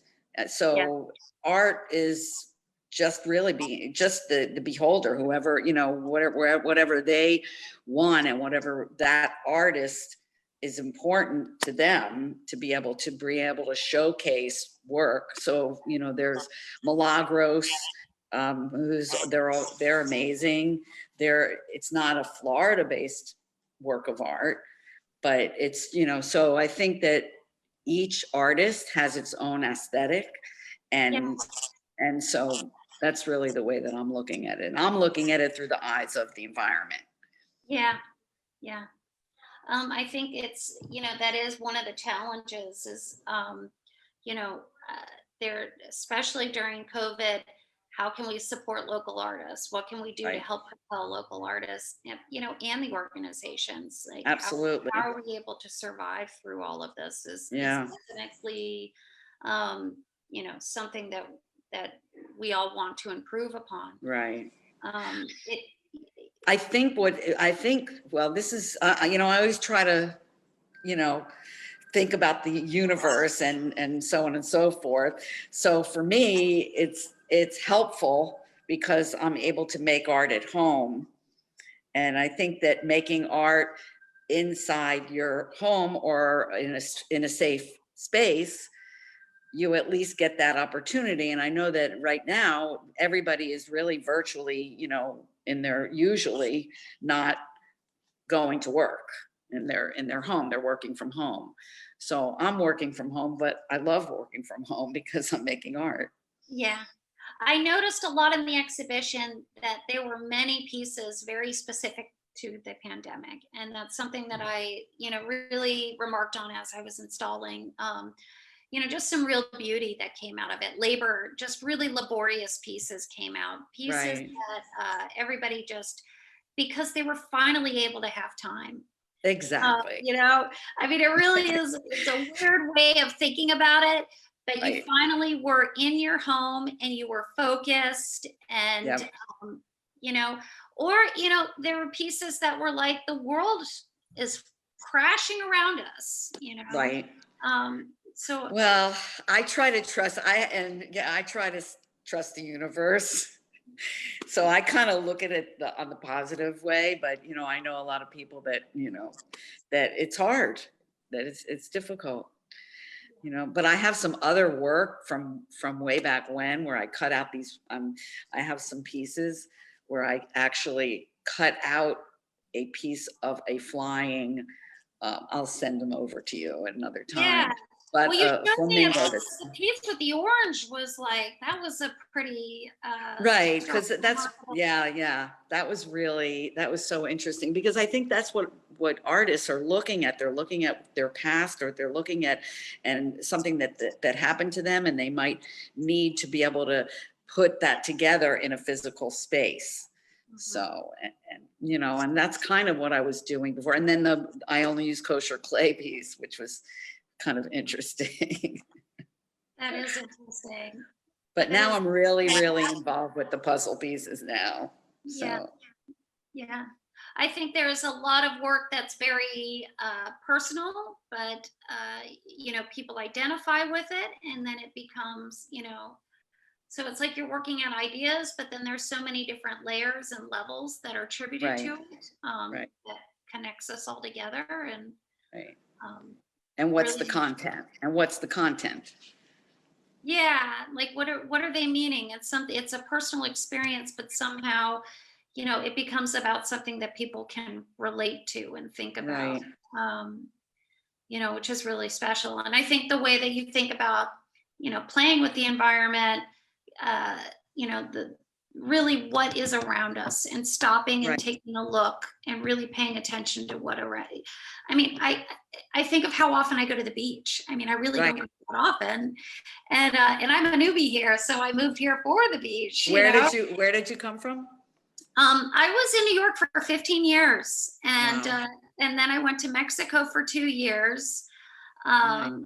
and was doing that. And then you know, I'm originally from Virginia, so I went there for 2 years. So it was like a little bit of bouncing around, but I knew Miami. I know Miami very Right. well. And I think that community was one of the, you know, this was another conversation I was having. The community is just so rich here. Yeah. That it really, everybody connects, everybody supports each other. You know, you have an opening, you go to an opening, and you see so many different people supporting each other. And it's like some people went to high school together, some people went to college together. I mean, are there people that you studied art with that you're still connected with? Because you went to Yeah. here. Some, I know some people, but you know, right now I haven't, you know, I'll call, or I'll see people on, you know, Insta and things like that, and speak with them. But I just met up again with somebody that I went to college with, which was like last week. And I couldn't believe it, that I actually was trying to find her. And she's an artist there in Tampa. Oh, fantastic. Oh, in Tampa. I went to USF. Okay. And I was in the art department. I graduated from the art department, and we had the same exact teachers and so on and so forth. So it's nice to be able to reconnect with people as well. I love talking to people and you know, learning more about what they're doing and so on. And now, I mean, hopefully we're going to be able to survive this. We're almost there. We're almost there. We're almost there. And I want to thank you so much for taking the time to talk with us, to tell us about your work. It's just so lovely and really beautifully crafted. Just beautifully crafted. Thank you so much. I appreciate your time, and I'll come by and visit you as I go on my walks. Yes, Okay. please do. All right. So thank you, everyone, and we'll be back here tomorrow with Shri, and so we're having so much fun doing this. That's great. That's yeah. great. Yeah. Enjoy. Thank you. Bye-bye. Bye-bye. Bye, everyone.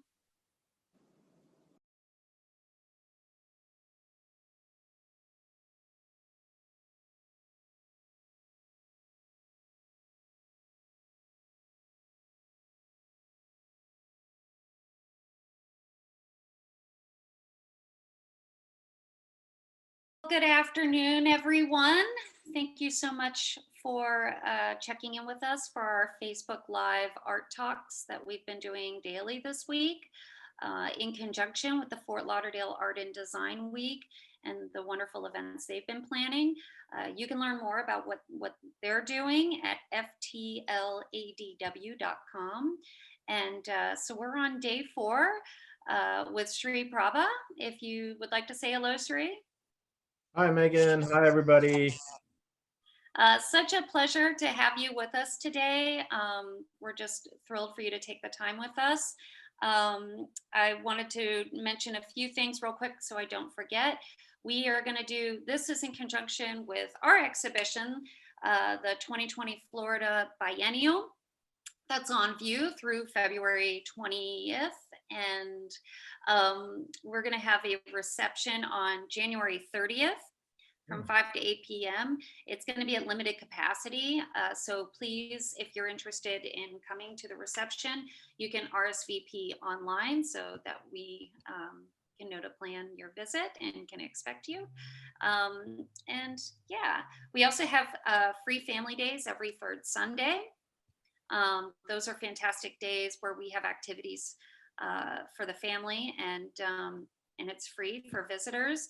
And then we just started doing these amazing crafternoons that are every 2nd Saturday, where it's over at the art school, and then there's crafts, and you can go and make whatever you wish.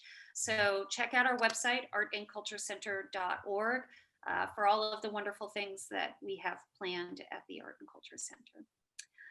So now I would love also, and I do have a note here that I have to thank my incredible team that are just amazing. There's Yvette here that's behind the Wizard's Curtain, and Leo as well. So thank you both to the marketing team and to everybody here that I just absolutely love working with. So Shri, I'm going to share the screen here. And yep. Open up our exhibitions. This is our lovely exhibition view of the 2020 Florida Biennial. Sri Prabha is a multidisciplinary artist originally from India. His artistic training includes the Cornish College of the Arts and a master's in clinical psychology.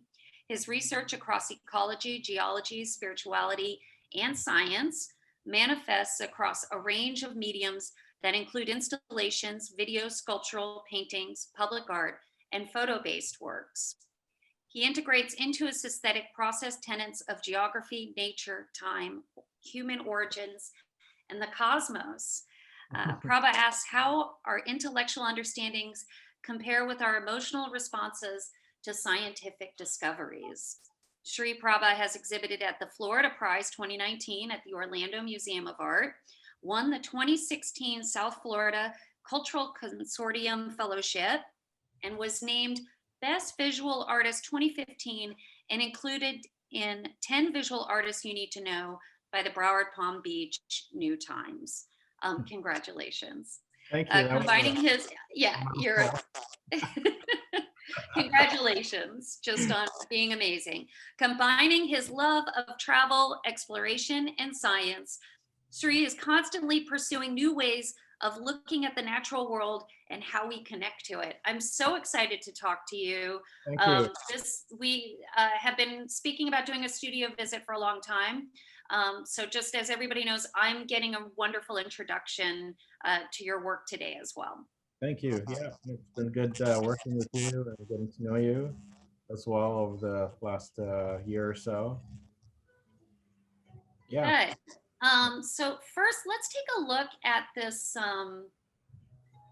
Let's look at the painting that's in the exhibition. I would love to hear What was your approach in making this particular piece?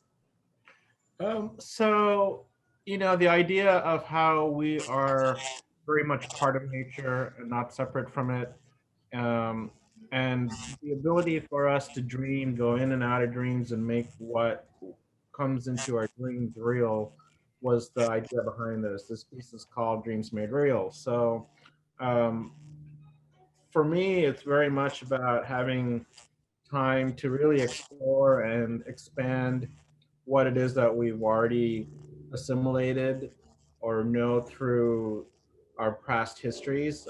Some of my recent um, inspirations have been I was reading this book about Alexander von Humboldt, and it's essentially the Western idea of how nature, the idea concept of nature was invented. Humboldt was around right after Darwin, so he was inspired by Darwin's theory of evolution and all of that Renaissance thinking happening at that time. So Humboldt started thinking about different nature zones, like around the world, where you have different temperate climates at different altitudes, and certain things grow here and there. They didn't know all this stuff back then, like 1750s or something like that. And it also piggybacks to John Muir and his discoveries of actually John Muir spent a lot of time in Florida too. So he was on this trail and was exploring, and he was a conservationist. He was out West Coast as well. I first started reading about John Muir when I was living out west in California, because I would always we lived in San Francisco, so we would go out to Yosemite and Redwood Forests and all those areas, and then there's also see like the Humboldt preserve and this and that. And I was at that time, I was like, well, who are these people? So it kind of started digging into the history of what people consider to be nature and how important nature is. And that, for me and I was born into a Hindu background, and we've always like the theory in Hinduism that you're part of nature, you're not separate from it. Which is what Western society was teaching for a long time, or not teaching, or kind of there were, it's like man against nature, Yeah. summing it down. But, the idea really for me is it's not that. We are one and integral. You're not separate from it. So stop trying to fight it and acknowledge that there's this interconnectedness happening. So where does this go with this painting? So anyway, it's like full circle about how, again, connecting both ancient wisdom from the Ayurvedic Indian philosophies to contemporary science. And again, you can also look at the microbiome and all the research that's going in there. I mean, we are not like an individual, like what makes us one, but we're a host of millions of organisms that comprise us as a unit. Got a helicopter going by here. Sorry, I don't know. Can you hear that? Yeah, actually I can. It keeps things exciting. Yeah. Yeah. So when you're forming these paintings, you have this like kind of very just this sense of nature and becoming part of nature. So you're trying to communicate, like, I'm just repeating what you're telling me. You're trying to communicate that onto the canvas, the wonder. The wonder, the exploration, the chance to just let ourselves get lost in it and lose some of ourselves in it, because it's like somebody said, the quickest way into the universe is to lose yourself in a forest. I forgot who said that, but I just love that quote, because you're like, we've all gone for hikes in the forest, and you just like feel like you're one with the ecosystem. So that's kind of that idea I approach with paintings or anything I do. It becomes a sensory, experiential, encompassing idea, and to remind people that we are part of everything and we're not separate from it. Okay. So is this a very like when you're making the piece in your studio, is it very performative? Is the canvas on the wall and you're letting the painting like drip down? Or is it, like flat and it's kind of moving around the surface? Yeah, so the process of this is, I showed you this video earlier too when we were talking in person. Yeah. But part of it is it's painted flat on the surface, and I keep moving things around until I get the paint to sort of where I think I want it to be. And it takes many, many days for all the different layers to kind of dry, and there's a lot of paint poured on it, and it just kind of goes back and forth. And again, a lot of it is left up to how the atmosphere in the studio is on those days when it's drying or kind of not drying so much, and then I'm putting other things on it, and it gets to a certain point, and I might do some other stuff to it on the wall.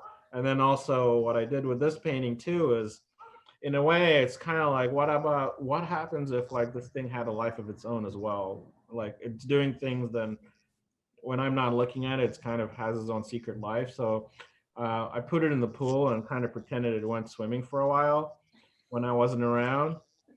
And that also changes the nature of the So molecule. I just want to stop for a second, just so that everybody is clear. You put your painting in your swimming pool.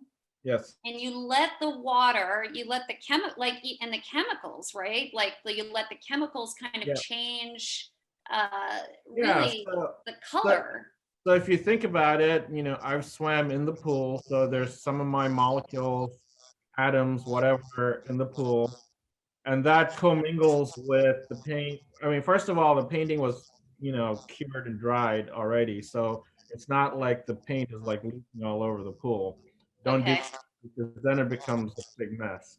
Yeah. So at one stage, it's in the pool, and the pH, the chemicals, all the different things that are part of our world become more imbued with the surface, with the actual fabric and material of the painting itself. So it didn't, when it was moving into this kind of different space, the colors didn't change too much, or the paint didn't smear too much because it had already dried and stayed fixed. Correct. Yeah, it was more about what happens just to the physicality, or the physicality of it does change. It after I did that, it had a slightly softer, more chill vibe. That's beautiful. Yeah. I mean, literally, that's beautiful. Let's look at this detail here, because I think this is just, there is so much in just looking at a detail of your work, and it's such a beautiful, large piece. So people, if you haven't seen it in person, it is a large scale canvas, so you really can immerse in it, and you really can look in these different pockets of space. This one detail, because it talks about going into the cosmos, and like it feels like the moon. There's like elements of like walking on crater. There's something very celestial feeling about the different textures that you see in here. And how is this is applied? Letting things dry, letting things. I'm not certain if you could. It's kind of like just letting the materials move and help them move a little bit. So in a way, maybe I'm a demigod when it comes to this painting. So great. Yeah, and there's just these lines. Would you consider, I mean, this is a little bit off topic, but do you consider yourself in line with abstract expressionists in any way? Or are you thinking, because it's not really a specific thing, but it's more about emotion, and there's so many different elements going on to it? Yeah. Or do you see representation in there? I think with the abstract expressionists, they have so much academic baggage to go with that particular genre. It's kind of difficult to qualify where it fits. I think that's been the biggest benefit of my work, is people not sure where it fits, which is good because that means it's its own thing. I Um, like that there's so many different, as I was reading your bio, that it's like geography, nature, time, human origins in the cosmos, like all of these larger questions or yeah, more, even abstract is probably the word, but just really large ideas and abstract ideas that again, you can't qualify or quantify. yeah, because that's the stuff I love to think about. I don't, I haven't picked up an art book in ages, and I'm glad I haven't because it's, that's another part of my life. And this, I'd rather pick this up. This is more information in it than any art book you'll find. This is a, I don't know, millions of year old coral. Wow. So when I go on like residencies and travel and stuff, I go looking for places that have just this kind of stuff, Hmm. very old things. This is And a this leads me to want to talk about your mixed media. So you're yeah, you're collecting these elements. Let me see if we can look at. Oh, that's Lucas Samaras. yeah, this is a good one. Yeah, I love like this is you're picking up. You're looking at coral, like aged coral. There's different materials. How does that relate to some of the mixed media pieces you're doing? And this one, for example, has like a monitor in it. yeah. Right. So this one is called Rebirth, and again, it's the cycle of rebirth, both on a human scale and on a cosmic scale. The video has a kind of again, like a cosmic sort of thing happening in it. And Let me see if I can load this up. And my apologies that I'm kind of moving around here, but yeah, there you go. yeah, there's a fish, Yeah, like a koi, yeah, that's kind of moving through. Here, we'll start here. So this is here, we're pulling out, and you can see on that screen that there's this large koi that's like swimming. mhm, So that's an interesting, like, literal reference, something that's recognizable. correct. But then again, the piece is called Rebirth. Right. So part of it is having people draw them in so that they're not completely flummoxed as to what's going on. And then it's posing an open-ended question of, what do you think is happening here? What is the journey? Are we on this journey? What kind of journey? What are we going to find here? The idea is really draw people in and let them, after they've looked at it, kind of feel like they've unearthed something. Life form. Yeah, sometimes it's different for different people. So in a way, it's kind of like, you know, everyone comes away with um, different hypotheses about what they're looking at based on their individual experiences. That kind of goes back to my training as a psychologist. So kind of blending how people think about things and what I want them to think about after the fact. And also another component of it is, I make work that ultimately makes people feel the wonder and joy and the amazingness to be alive still. That's kind of like my purpose in life as an artist, is to make work that is about positive explorations. I think you definitely do that looking at these installations, like, and I can't wait to find out when you'll be doing an installation again, because I think you definitely get that feeling of, I mean, this is incredible. Yeah. This is at the Orlando Museum of Art, No, not this one. or this is Fat This Village. is the one. This one was at Fat Village a few years ago. This was Crystal Beacon Rover. So this had a bunch of projectors, built objects, and kind of like a crystallized city in a way. Lots of color. I love color. I mean, it's again, talking about color, it comes from, coming from India, and I use colors in a certain way. So I have a very specific way of approaching color that's very organic and intrinsic, and somewhere in my head, I don't know what happens, but those are the colors I gravitate to and kind of develop. And I like this idea of this controlled chaos. You know, it's a little bit of like, I know what I want, but I'm not sure exactly what I'm going to get, but we're going to like get in there and make something very interesting that hasn't been made before without rules. So there's kind of surfing. It's like surfing. I don't surf, but I assume it would be like surfing if you're trying to just stay on the wave and just not crash. Yeah, I can see that looking at this. I really can understand what you're trying to communicate. This idea of kind of moving through something where it can engulf you, where it can take you over. But Mhm. it does seem to me that it's soothing. And I guess it is because of the palette, because of the colors that you're Yeah, using. definitely. And it's like some elements may seem like not quite unnerving, but like I'm not sure what I'm looking at. But ultimately, it's about discovery. You know, it's not like I go out of my way to not create something that's foreboding, right?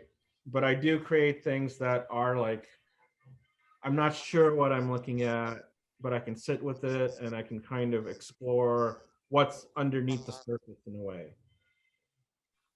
So you're not afraid of the unknown. All Yeah, right. I guess. I It mean, doesn't feel that way. You want to address it, but in a way that is, I don't know, alluring. yes, because I guess that really comes back to my training as a psychologist is that, you know, there's nothing really to be afraid of except yourself. And personally, I don't think we need more art that makes people more afraid or anxious. I think there's plenty of that already out there. But that's me. And Yeah. this is what this is what I choose that I gravitate towards. I love it. I mean, and this is, we're looking at an installation here, and there is some representation in this one. I'd love for you to speak a little bit about this. This is at the Orlando Museum of Art. This was a 2019 Florida Prize show. It's called Space Research Center. It has a very long title, which sometimes I can't even remember. But there are 5 modules hanging in this space, and each one represents the 5 different elements from Hinduism. So you go from the smallest to the largest, like ether, air, fire, water, earth. So within each of those elements, there's some representational and objects. Actually, the one on the left you're looking at is earth, and we're looking at a piece of wood, like a really long piece of wood that was dug up from, I think, around the St. John's River area, and it has all these little um, bugs that have eaten out the inside of it. So it's got this really cool texture within it. So each element is about a certain thing, and it also talks about the original idea and kind of contemporary ideation about that idea, and that back and forth mix, so that you're kind of in the space thinking about what it is you're looking at, and our our relationship to the world, our relationship to the natural environment. And again, on a bigger scale of things, the US is going to join the Paris climate talks again, which is great. So I mean, that's what we're talking about. So Yeah. Just everything finding is connectivity. everything is interconnected. And again, the new administration now is going to have a really big push towards EV and alternative fuels and hydrogen, green hydrogen, a lot of these things that so many other countries have already gotten on board with, and now we're going to hopefully start pioneering uh, those areas again. I'm going to show a little bit of a video. Hopefully it'll look.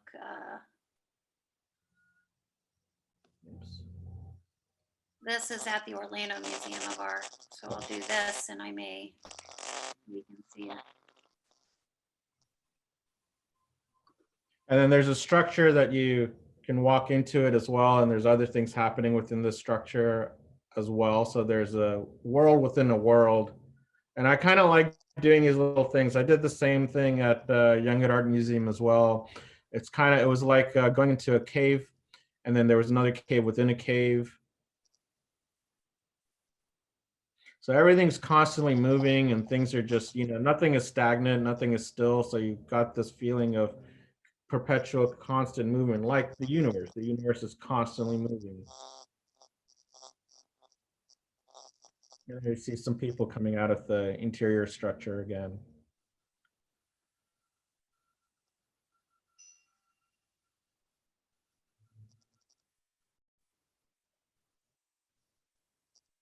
This was a fun show. This really was a lot of work, but it was there was just a lot of things going on, which I got to do, which was great. I loved, you got shots of everybody just with this look of wonder. Yeah. People are just it's awe-inspiring. Much in the way of looking at like a traditional landscape or something, but just to be able to immerse people into that space, I think is just really special. So thank you. Thank you. And I have one last question Sure. that I've been asking everybody, because I think you as a local, I would love your input on what you love about living in this area, because this is again in conjunction with the Fort Lauderdale Art and Design Week. What you love about living in this area, and what you would like to see for the art community, and how you would like to see it grow. Sure. So I've lived in Miami, and now I live in Hollywood, and been showing work both Miami, Fort Lauderdale, and Hollywood, back and forth, and West Palm, and so kind of South Florida, and now Orlando as well. In terms of this area, I think what's nice about here is that I've been able to do a lot of shows and just kind of get my vision out without too much red tape, it's kind of like the Wild West in that, especially if you're an installation artist as well, you can get a space and just do it and just explore. And we've had some really good institutions that have been very supportive. Obviously, Art and Culture Center has been very supportive. Young at Art Museum has been very supportive. I've had some other people in Miami and downtown. I've showed at one of the History Miami area, downtown Miami Bureau or something like that. They've been really good. This was a few years back now, but there's a lot of spaces that you could activate, and some really good things you could do. And also, just again, the Fat Village has that area as well. I think what we can expand on is still like having a space kind of like there's a torpedo factory up in Alexandria where there's a lot of studios and they're subsidized, and just one of the things that we really don't have is kind of like a centralized studios for artists in Broward County. There's a few here spread out, and they're not very big. The spaces are very tiny, so it really needs to have like a county oversight where you could county or private cultural whatever, some kind of a way where more artists can work out of one space and benefit from the facility of having different resources in one area and execute. And I was trying to find some places on a larger scale to lease out and bring in other artists. But every time I do that, I'm battling developers, and it's just kind of this constant real estate game in Florida. So I was like, I've given up, and I've just I've moved my studio out of Fountainhead also because after COVID, I didn't want to go anywhere or be around people, and just bringing kind of like now at this point, I'm just working out of the house completely, and I've taken over half the house and made it into a studio. And luckily I have space to do that, especially when my paintings like to go swimming. Yeah. That helps.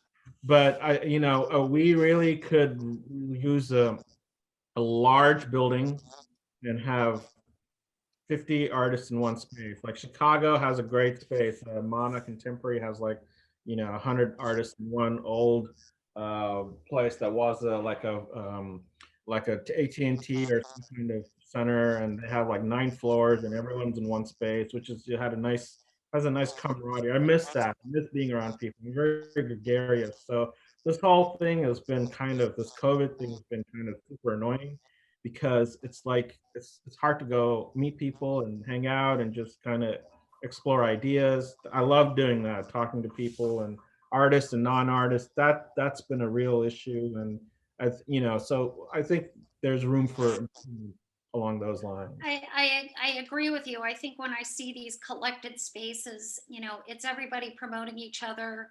Yeah. There's open studios, there's possibilities to cross promote. Yeah.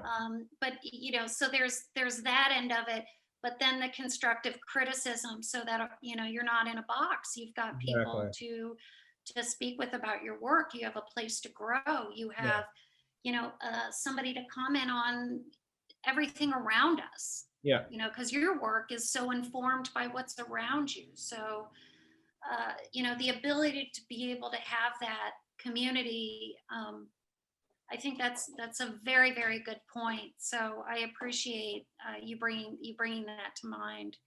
Yeah. So thank you so much. I really appreciate the time that you're taking. It's really been a thrill. Thank you. It's my pleasure. I'm always happy to share what I'm doing, and obviously talking with you, and just kind of going through these things are great for artists too, because it reminds us, like, why am I making something? And then I'm kind of like put on the spot by like you asking, why are you doing this? So it's like, I know I'm doing it. I don't ask myself this question. Why are you doing that? Yeah. Exactly. And I just want to finish with, keep doing it. It's great. We love it. You are giving just a wonderful gift to people around us that just love and crave art. So thank you so much. Thank you so much for having me, and have an awesome rest of the day. And bye to everybody. Thanks for watching, joining, and peace. Yeah, take care. Bye, everyone. Bye.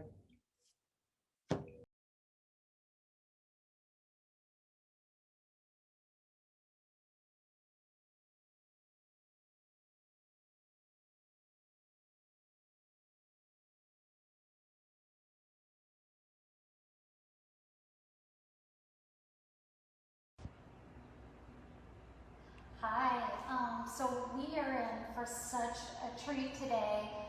This is the 5th and final day of the Art and Culture Center's Art Talks, where we are speaking with Fort Lauderdale, Broward area artists about their work and the work that's in the 2020 Florida Biennial. The Biennial is curated by Coralie Claeysen-Gleyzon, the Associate Curator at the Orlando Museum of Art. She selected 32 artists to be in the group exhibition, and we were just so thrilled to be able to work with her, and are thrilled to be able to do these talks today. Just also so you know, the exhibition is on view through February 20th, so you still have about a month left to come. We are also holding a reception January 30th, and that'll be from 5 to 8 p.m. It's at limited capacity, so please make sure that you RSVP on our website. So today we're speaking with Francie Bishop-Good. We're doing a very special studio visit. So thank you, Francie. Thank you for coming. Oh my gosh, such a treat. So we're in Fort Lauderdale. Yes. And let's speak a little bit, let's jump right in. Okay. I would love for you to speak a little bit about Curious Garden. We have a piece that's from that series of work. Right. I had a solo show at Mindy Shrago Gallery in the fall. And one of the things that I did along with Luke Jenkins was these wild pedestals that sort of felt like a garden. And Luke had been working with me, and he can make absolutely anything. And I was thinking of Neto, the artist. Oh, yes. Ernest Neto. And I asked Luke to run with it and collaborate, and it was fun. So these are, as we were talking about them a few minutes ago, they're very solid on the top, and then this is like really kind of lightweight, almost like it's just hose. It's Russian pantyhose, oh and it's basically Home Depot mixed media. That's what Luke calls it. Can I ask why Russian pantyhose? They were lower. I don't know. I had to ask. And I filled it with sand and all kinds of weird things and then painted it. So that's how you get these kind of crazy. Yeah. Like, there's a series, you know, just so you know, that you can look at images on our website and through Facebook. But we have, I believe we have 6 of them on view in the exhibition. Right. And some of them are really bulbous. Yes. They're wonderful. So as they're forming, they're twisting and churning, and then you're looking at them and thinking of them as like stems. Yeah, I think of them as pedestals really for my work, but they are like part of the garden. That was because the initial idea for the show was like everything kept growing, you know, in my Just kept studio. producing. Right, with the pandemic. I mean, these do feel like flowers. They're so bright and colorful that I can kind of get an idea of the kind of bursting with color, right? Right. Maybe? I mean, it's just so white, and then all of a sudden, like, these, like, just such bright, vivid color. Right, tree trunks that you could walk around in the show. So that was the initial idea. Okay. And then how do the forms kind of come together? It's just what forms I like of the piece. So that's how it grew and how it went with the piece. Are these separate elements? Like looking at this particular one, is this like? Is this a separate Yeah. element? Yes. Because they're really in a way collage based, because my ceramics come out of the kiln and there isn't really a recipe for what I do. So I work in the moment and it changes and evolves, as you can see with my other work.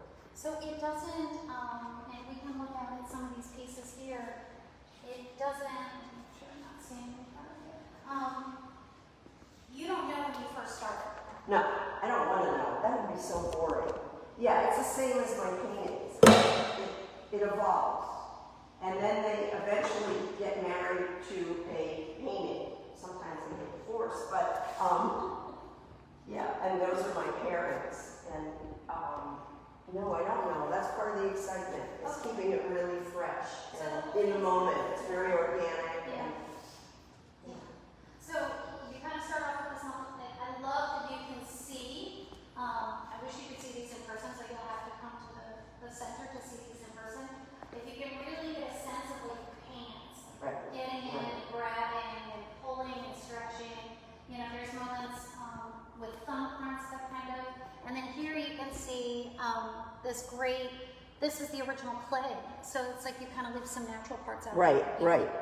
Well, it stemmed from working almost 10 years on the computer with photographs and then my comic series. So then after the last election, I needed something to need a little therapy. Yeah. And so I decided on clay, and I had never worked with it before. It's all on training in clay. Yeah. Oh, that's so interesting. Yeah, so I needed it.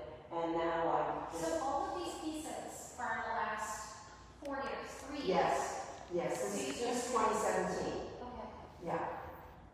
So, but would you talk a little bit more about your background? Like, so it was photography? My background is painting and photography, and never sculpture. I was always pretty bad at it, or I didn't like it. But I like that things are not always successful when they come out of the kiln. I mean, I like that. And I like the quality of the unknown, and then turning things upside down. Like the sculptures I did yesterday, I turned them upside down and they became something else. So they become something more fresh and more exciting for me. And that's really why I do it. They're still exciting me after 4 years. So you get it out of the kiln and it becomes something totally different. You don't know what it's going to be. Right. And then you kind of reposition. Right. And then often pairing or pulling away. Right. When do you hit that moment of like, this is that aha, just... Well, the pairings for me are the most exciting, but because of the challenge of a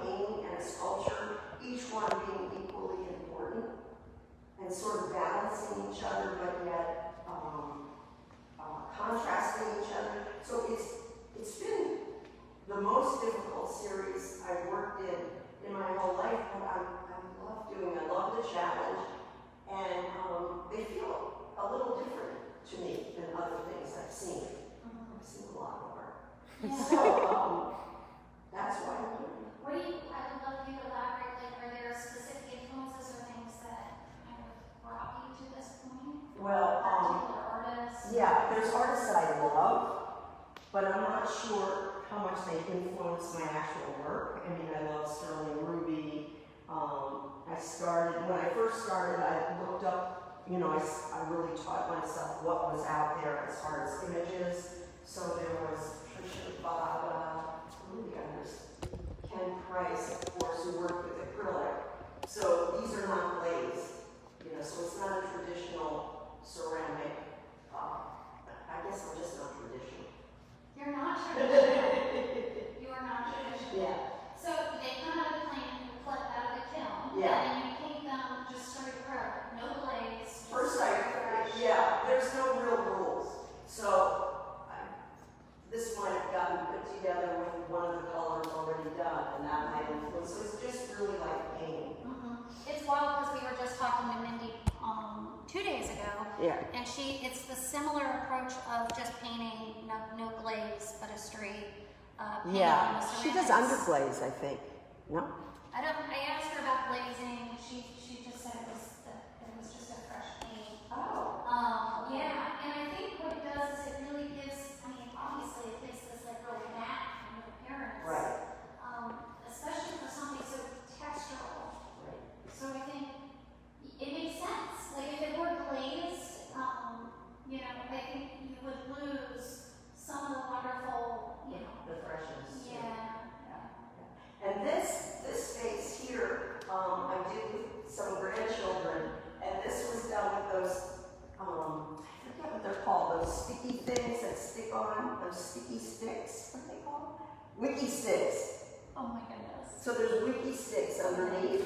Yeah. I know. And yeah, the kids did that. Oh yes, of course. Wiki sticks. Yes. Okay. And then I painted over it, and I really love this piece. Yeah, that one's got such an interesting, It's fun. the color, everything. Yeah. So I try to really push it with the bases and all of it. I mean, I try to, experimentation is a very big part of my practice. I noticed with some of your earlier canvases, there was one I saw here when I did that first studio visit with you, where it was like bejeweled. Like, Oh, right. So so this, you're not afraid of mixed media. No, That's, no. that could be So- good. this piece here, this is a combination of a much older piece, like maybe 8 years ago, because you can see the photograph underneath. There was a photograph from one of my series, and then I painted over it, and after my mom passed away, I did this whole series of her jewelry on the work. This isn't necessarily her jewelry, and then it sort of morphed into these bead things, and then I just saw this last week upstairs, and I thought, oh my God, that would look great in one of my pieces, and I think when it works, it makes the sculpture look better and the painting look better, at least to me. But I mean, I feel like looking at a piece like this, it all kind of makes sense. Like this is such a great bridge from one world to another because we're looking at some of your photography, which Right. I'd never seen before. So Oh. it's so interesting. My introduction to your work was maybe something else. oh, right, Right? So Yeah. I think, you know, not having any kind of background, I can see now. And so now you're working almost entirely in abstraction, right? Or is it well, almost. The face seems to, as the thing you saw today, almost. I mean, the face seems to come out, but I try to work totally in abstraction. Sort of.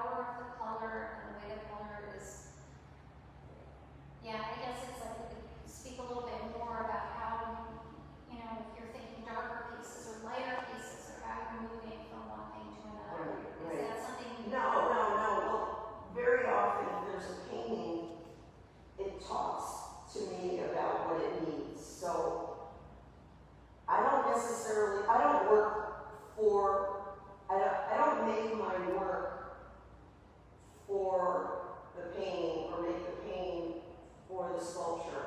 So they have to match together. My mother was an interior designer, so she was always putting things in front of paintings. So when I come in the morning, I move things around. It's sort of like my routine. Every morning I move things around and I put things together. Okay, yeah. And then I take photographs. And then I usually send them to Madeline De Niro. I go, what do you think? She'll go, "No." And then we have a morning talk. That's that great. her work and my work. And Probably interesting. yeah. This work is very different, right? So Yeah, very different. But she's an abstract painter. And then I sort of go from there. And then because there's so many steps in the work I do, there's the ceramics, there's the kiln, there's getting it out of the kiln, and then painting the work. There is putting it together in odd ways, and then eventually, most of the time, repairing it. So, and I also don't work at one piece at a time. There's always like a series, so it gets interesting. Yeah, and do you wake up and think, I'm going to work on canvas today? I have dreams very often about what I'm going to do Okay. with a piece. Like, that needs to be really pink. And then I put in my coffee and start working. That's fantastic. Yeah. So the bright colors came directly from this Coma series that I did right before. Okay. Would you tell us a little bit about it? I'm not familiar with it. Oh, okay. So this is a series that I did 113 pieces. I had 5 shows across the country. And it's from my yearbook and my mom's yearbook. We both graduated from the same high school in Allentown, Pennsylvania. Oh, wow. And our yearbook was called Comas. So after she passed away, I got her yearbook, and wait, there she is. Oh. And then I worked over these photographs. I scanned old work of mine, and then I put it together. But as earthy as it is, it was really very flat. She's beautiful. If I could just pause for a Thank second. you. She is just And anyway, we're not really. So that's how this went on for several years. Yeah. Yeah, it was So really it's really taking fun. images and then layering in your computer. Right. Watches. And now the original 113 pieces are now part of the Allentown Art Museum, which is where they should be. That's so nice. Yeah. How many did you say? 113. Oh my goodness. Yeah. So it was my 50th reunion, and then my mom, I was a class of 67, she was a class of 1942, and it was just so interesting. You know, we were going through the Vietnam War, she was going through World War II, and it was a very interesting series for me. Yeah. Are you in there? Yeah, but I'm not in here. Okay. Yeah. Those are just samples that I didn't take down because I think, you know, they keep coming into my work in various ways. It all just, it just all makes sense, I think, in my head as I'm looking at all of it. You can get a sense of how things kind of move from one thing to another, Right. and how it Right. can step from something like a straight photograph. So this image here is from a photograph in Hollywood, Florida. Oh. And this was my best friend Marcy, but this image is up there behind the sculpture. Okay. If you can see it, you see this lady, the back of this lady here, Okay. and then she's over there. Okay. I know, so things like keep popping up. They keep reappearing. Yeah, I like the way that they're folding in and out of each other. Right, things. Yeah, no, it's really fascinating, and I think as you were saying, like this organic sense of how things kind of move from one to the next. That and real planning. No. Should we look at these pieces? Yeah, this is what you're doing right now. This is a treat. This is the best part, I have to say, of doing studio visits, and it's like what I love so much about my job. So this might be fun. Okay, so this piece I did like this. And I did it with not a toilet paper roll, like a roll from paper towels. Okay. And then I worked, that was the armature. And then when it was fired, it comes out this color, which is beautiful. But I decided it was boring. And What kind of clay is that? Like, this is earthenware, just white earthenware. It's really nice. yeah. And then I just put it, you know, it was just fooling around. I thought, that's gorgeous. Of course, the orange is a bit intense, but I was celebrating our new life. I was feeling it. So, yeah, so I'll glue that together. And then this one, this is sort of fun. This fell down and broke. So, you know, those things happen. So I put it on here, and I think, this is so cool. So it may go from there. So I really don't. I mean, that's part of fun. It's coming in and you know, building. This might get pink, and it might eventually get thrown out. But I'm really open. I like that it's like there's an imbalance in that piece. Right. That it is kind of like a rockety, like there's a little bit of uncertainty in the stability. Yeah, that's life. Right? Yeah. So this guy's waiting. this guy, I don't know. But isn't it kind of? I love seeing impressions. The way that you've grabbed it and pulled it. Gosh, it reminds me of those enormous Urs Fisher hands. You know, when they clench the fling and then he blows them up like super huge. Anyway. It gives that rawness, that real tactile quality to it. Makes it feel really fresh. Yeah, you do. You see it like it's all of it. And then, are we okay to move over here? Yeah. Okay. Yeah. And then, this is this is from 2017. Well, it doesn't say.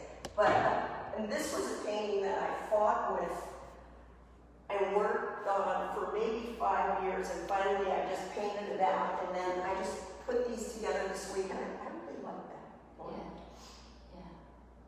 I mean, it's interesting. It's like you can try to envision the piece on its own, but then once it gets paired, it's hard to envision it without it, right? Yeah.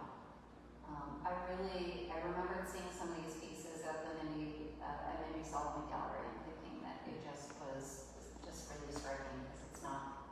It really isn't anything I can quite put my finger on that I've seen before. Good. Yeah. Good. Anyway, and then this one was sort of see, there's a woman in there, isn't there? She's in there. And Oh my goodness. I do a lot. What I do with the paintings is the same thing I do with the clay. I put the paint on and then I wash it off many times. Okay. And I work with paper towels and just until I like it. I mean, they're years. Yeah. I mean, you can see like all of the sides of the canvases. There's like all It's not different colors and layers. good. No, but it's like telling little secrets. Yeah. You know, And there could be a photo. Yeah, sometimes there's a photo way in the first layer. Like in that piece. Okay. Started out with a photo for me that was then a photograph on canvas. Okay. And then it went from there. And you were mostly doing photographs of people. Right. Portraits. Right. Yeah. So interesting. So it's like you're moving into this realm where this woman gets kind of blurred and abstracted. Right. Sometimes I don't like it when it looks too much like a woman, but I see her in there. Yeah. Should be interesting how she's muddy. Yeah. Should we go? Thank you. Should we go over here? Yeah, we can do Go one last upstairs? spot and then I think we have a couple of minutes left. So I'd love for you to speak a little bit about what you're doing. So this is actually for making slabs. So this is a slab roller. Yeah, but I wasn't really using it, so it became another display area for, and then eventually. I feel like we're bursting. Yes, we are And it's bursting. It's been quite a year. Yeah. And this one, I also like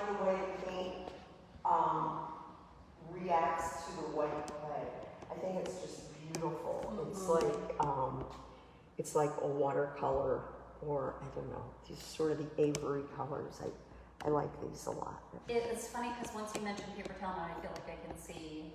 Right, and it gets rinsed off. And, okay. yeah, so So you're it's rubbing things off. right, and it really is no different than the painting. So, you know, it's all my life, and my whole shtick goes into these and those, and we'll see. You're like a genuine, pure artist from like the gut. You just have to make. Right. Was it always like that? Yeah, unfortunately, yes. And you know. What were you studying in school? Like it's always been fine art. Right. Oh well, it wasn't math. I always loved art. I always made art, and my high school art teacher was my inspiration. And then I went to art school and regular, you know. And I taught art for years, and then we collect art as a couple. That's fantastic. Yeah. What grade were you teaching? I taught every grade, but never high school. Oh wow. Yeah, and I like little kids. Oh man. Yeah. That's fantastic. It's the same for me with art history. Yeah. I had a really great art history teacher in high school. Yeah. Said, hey, you're good at this. And then that was it. So it's kind of amazing when that inspiration just gets like. Yeah. Should we go look at these? I don't know, we just have 5 minutes left. Okay. Yeah, if you want to take a quick look, and then I'm going to ask you just about living in Fort Lauderdale. I mean, this is your breathtaking studio in Fort Lauderdale. I want to hear how you like living here. You've lived here for how long? Since 90. We lived in Hollywood in the 80s. I love it. I mean, it's not Miami, but I love that we can get to Miami to all those cultural things. We have a great museum of Art. Happened to be board chair. Sorry. And you know, the Art and Culture You're Center. a huge part of it. Oh yes. And it's great. It's beautiful. We can swim. I swim after my day in the studio, and it takes about a half an hour to get all the paint off. So I have to swim for at least a half an hour at the end of the day. Well, it's a beautiful, like meditative, because I love swimming too, like a very meditative way of kind of cleansing your soul. Your spirit. That's fantastic. Yeah, I'm very, very fortunate, very lucky. Yeah. Wow. And I just can only imagine Hollywood in the 80s, because Hollywood's kind of amazing in the 20s. Well, the Art and Culture Center used to be down on the beach. I've seen photographs of it. Yeah. And that building was cool. It was cool. It was where, and there's an apartment building there now. I can't remember the name, but yeah, as a teacher, I brought my kids down there. So I was always involved with So you always had that connection with your Right. And they showed my work, and you know, they were very supportive, always. That's incredible. That is just. But Joy's done an incredible job. She is our fearless hero, yes, for sure. Yes. And yeah, that's a good moment. I want to say thank you to the Art and Culture Center team. Thank you so much, you know, to Yvette and Leo, the marketing team that, you know, have helped us so much. I also want to give a thanks to Sarah Michelle Rupert for helping us with our video today. Thank you so much, Sarah, and Sarah's with Girls Club, which is another amazing organization that you founded. I forgot to mention Girls Club. Yeah, Girls Club's awesome. Yes, and we you have want to say something? we have a great exhibition up. Don't miss it. Look on our website. We've been around for a long time, and we're very passionate about art. An organization that's women focused. It is women focused. It started how from can our you go collection. wrong? Yeah. Strong, beautiful, fearless. Right. Can I say one thing about this piece? Yes, absolutely. Okay, so this is funny. This is a new piece, but this is an old piece, and I named it Mail Order Bride. Somehow she just, I know. So that's Mail Order Bride. That's fantastic. Where do the names come from? It just popped up because she felt like, you know, they just went together after years. So I said, that's definitely a mail order bride. I know. So there's a little bit of a sense of humor. It's fantastic. Okay. Anyway, it's like this beautiful like bowl, and then you've used it looks like you've had some candles and stuff going on. Right. She was just the little legs. Anyway, so thank you very much for including me in the exhibition. Thank you, Sarah. Thank you, Joy. I really appreciate everything. Yeah. I think it was really nice We for you to really come to the studio. Yeah, no, it's a real treat. It What a really, year, huh? Yes. And I'm excited to see where all this work goes. I think it's just, with what you're doing, it's just so exciting and so vibrant, and I am thrilled to be a part of it. So thank you so much. Thank you all. Feel free to put in comments or questions or anything, and we can always get back to it. So again, take care. Thank you.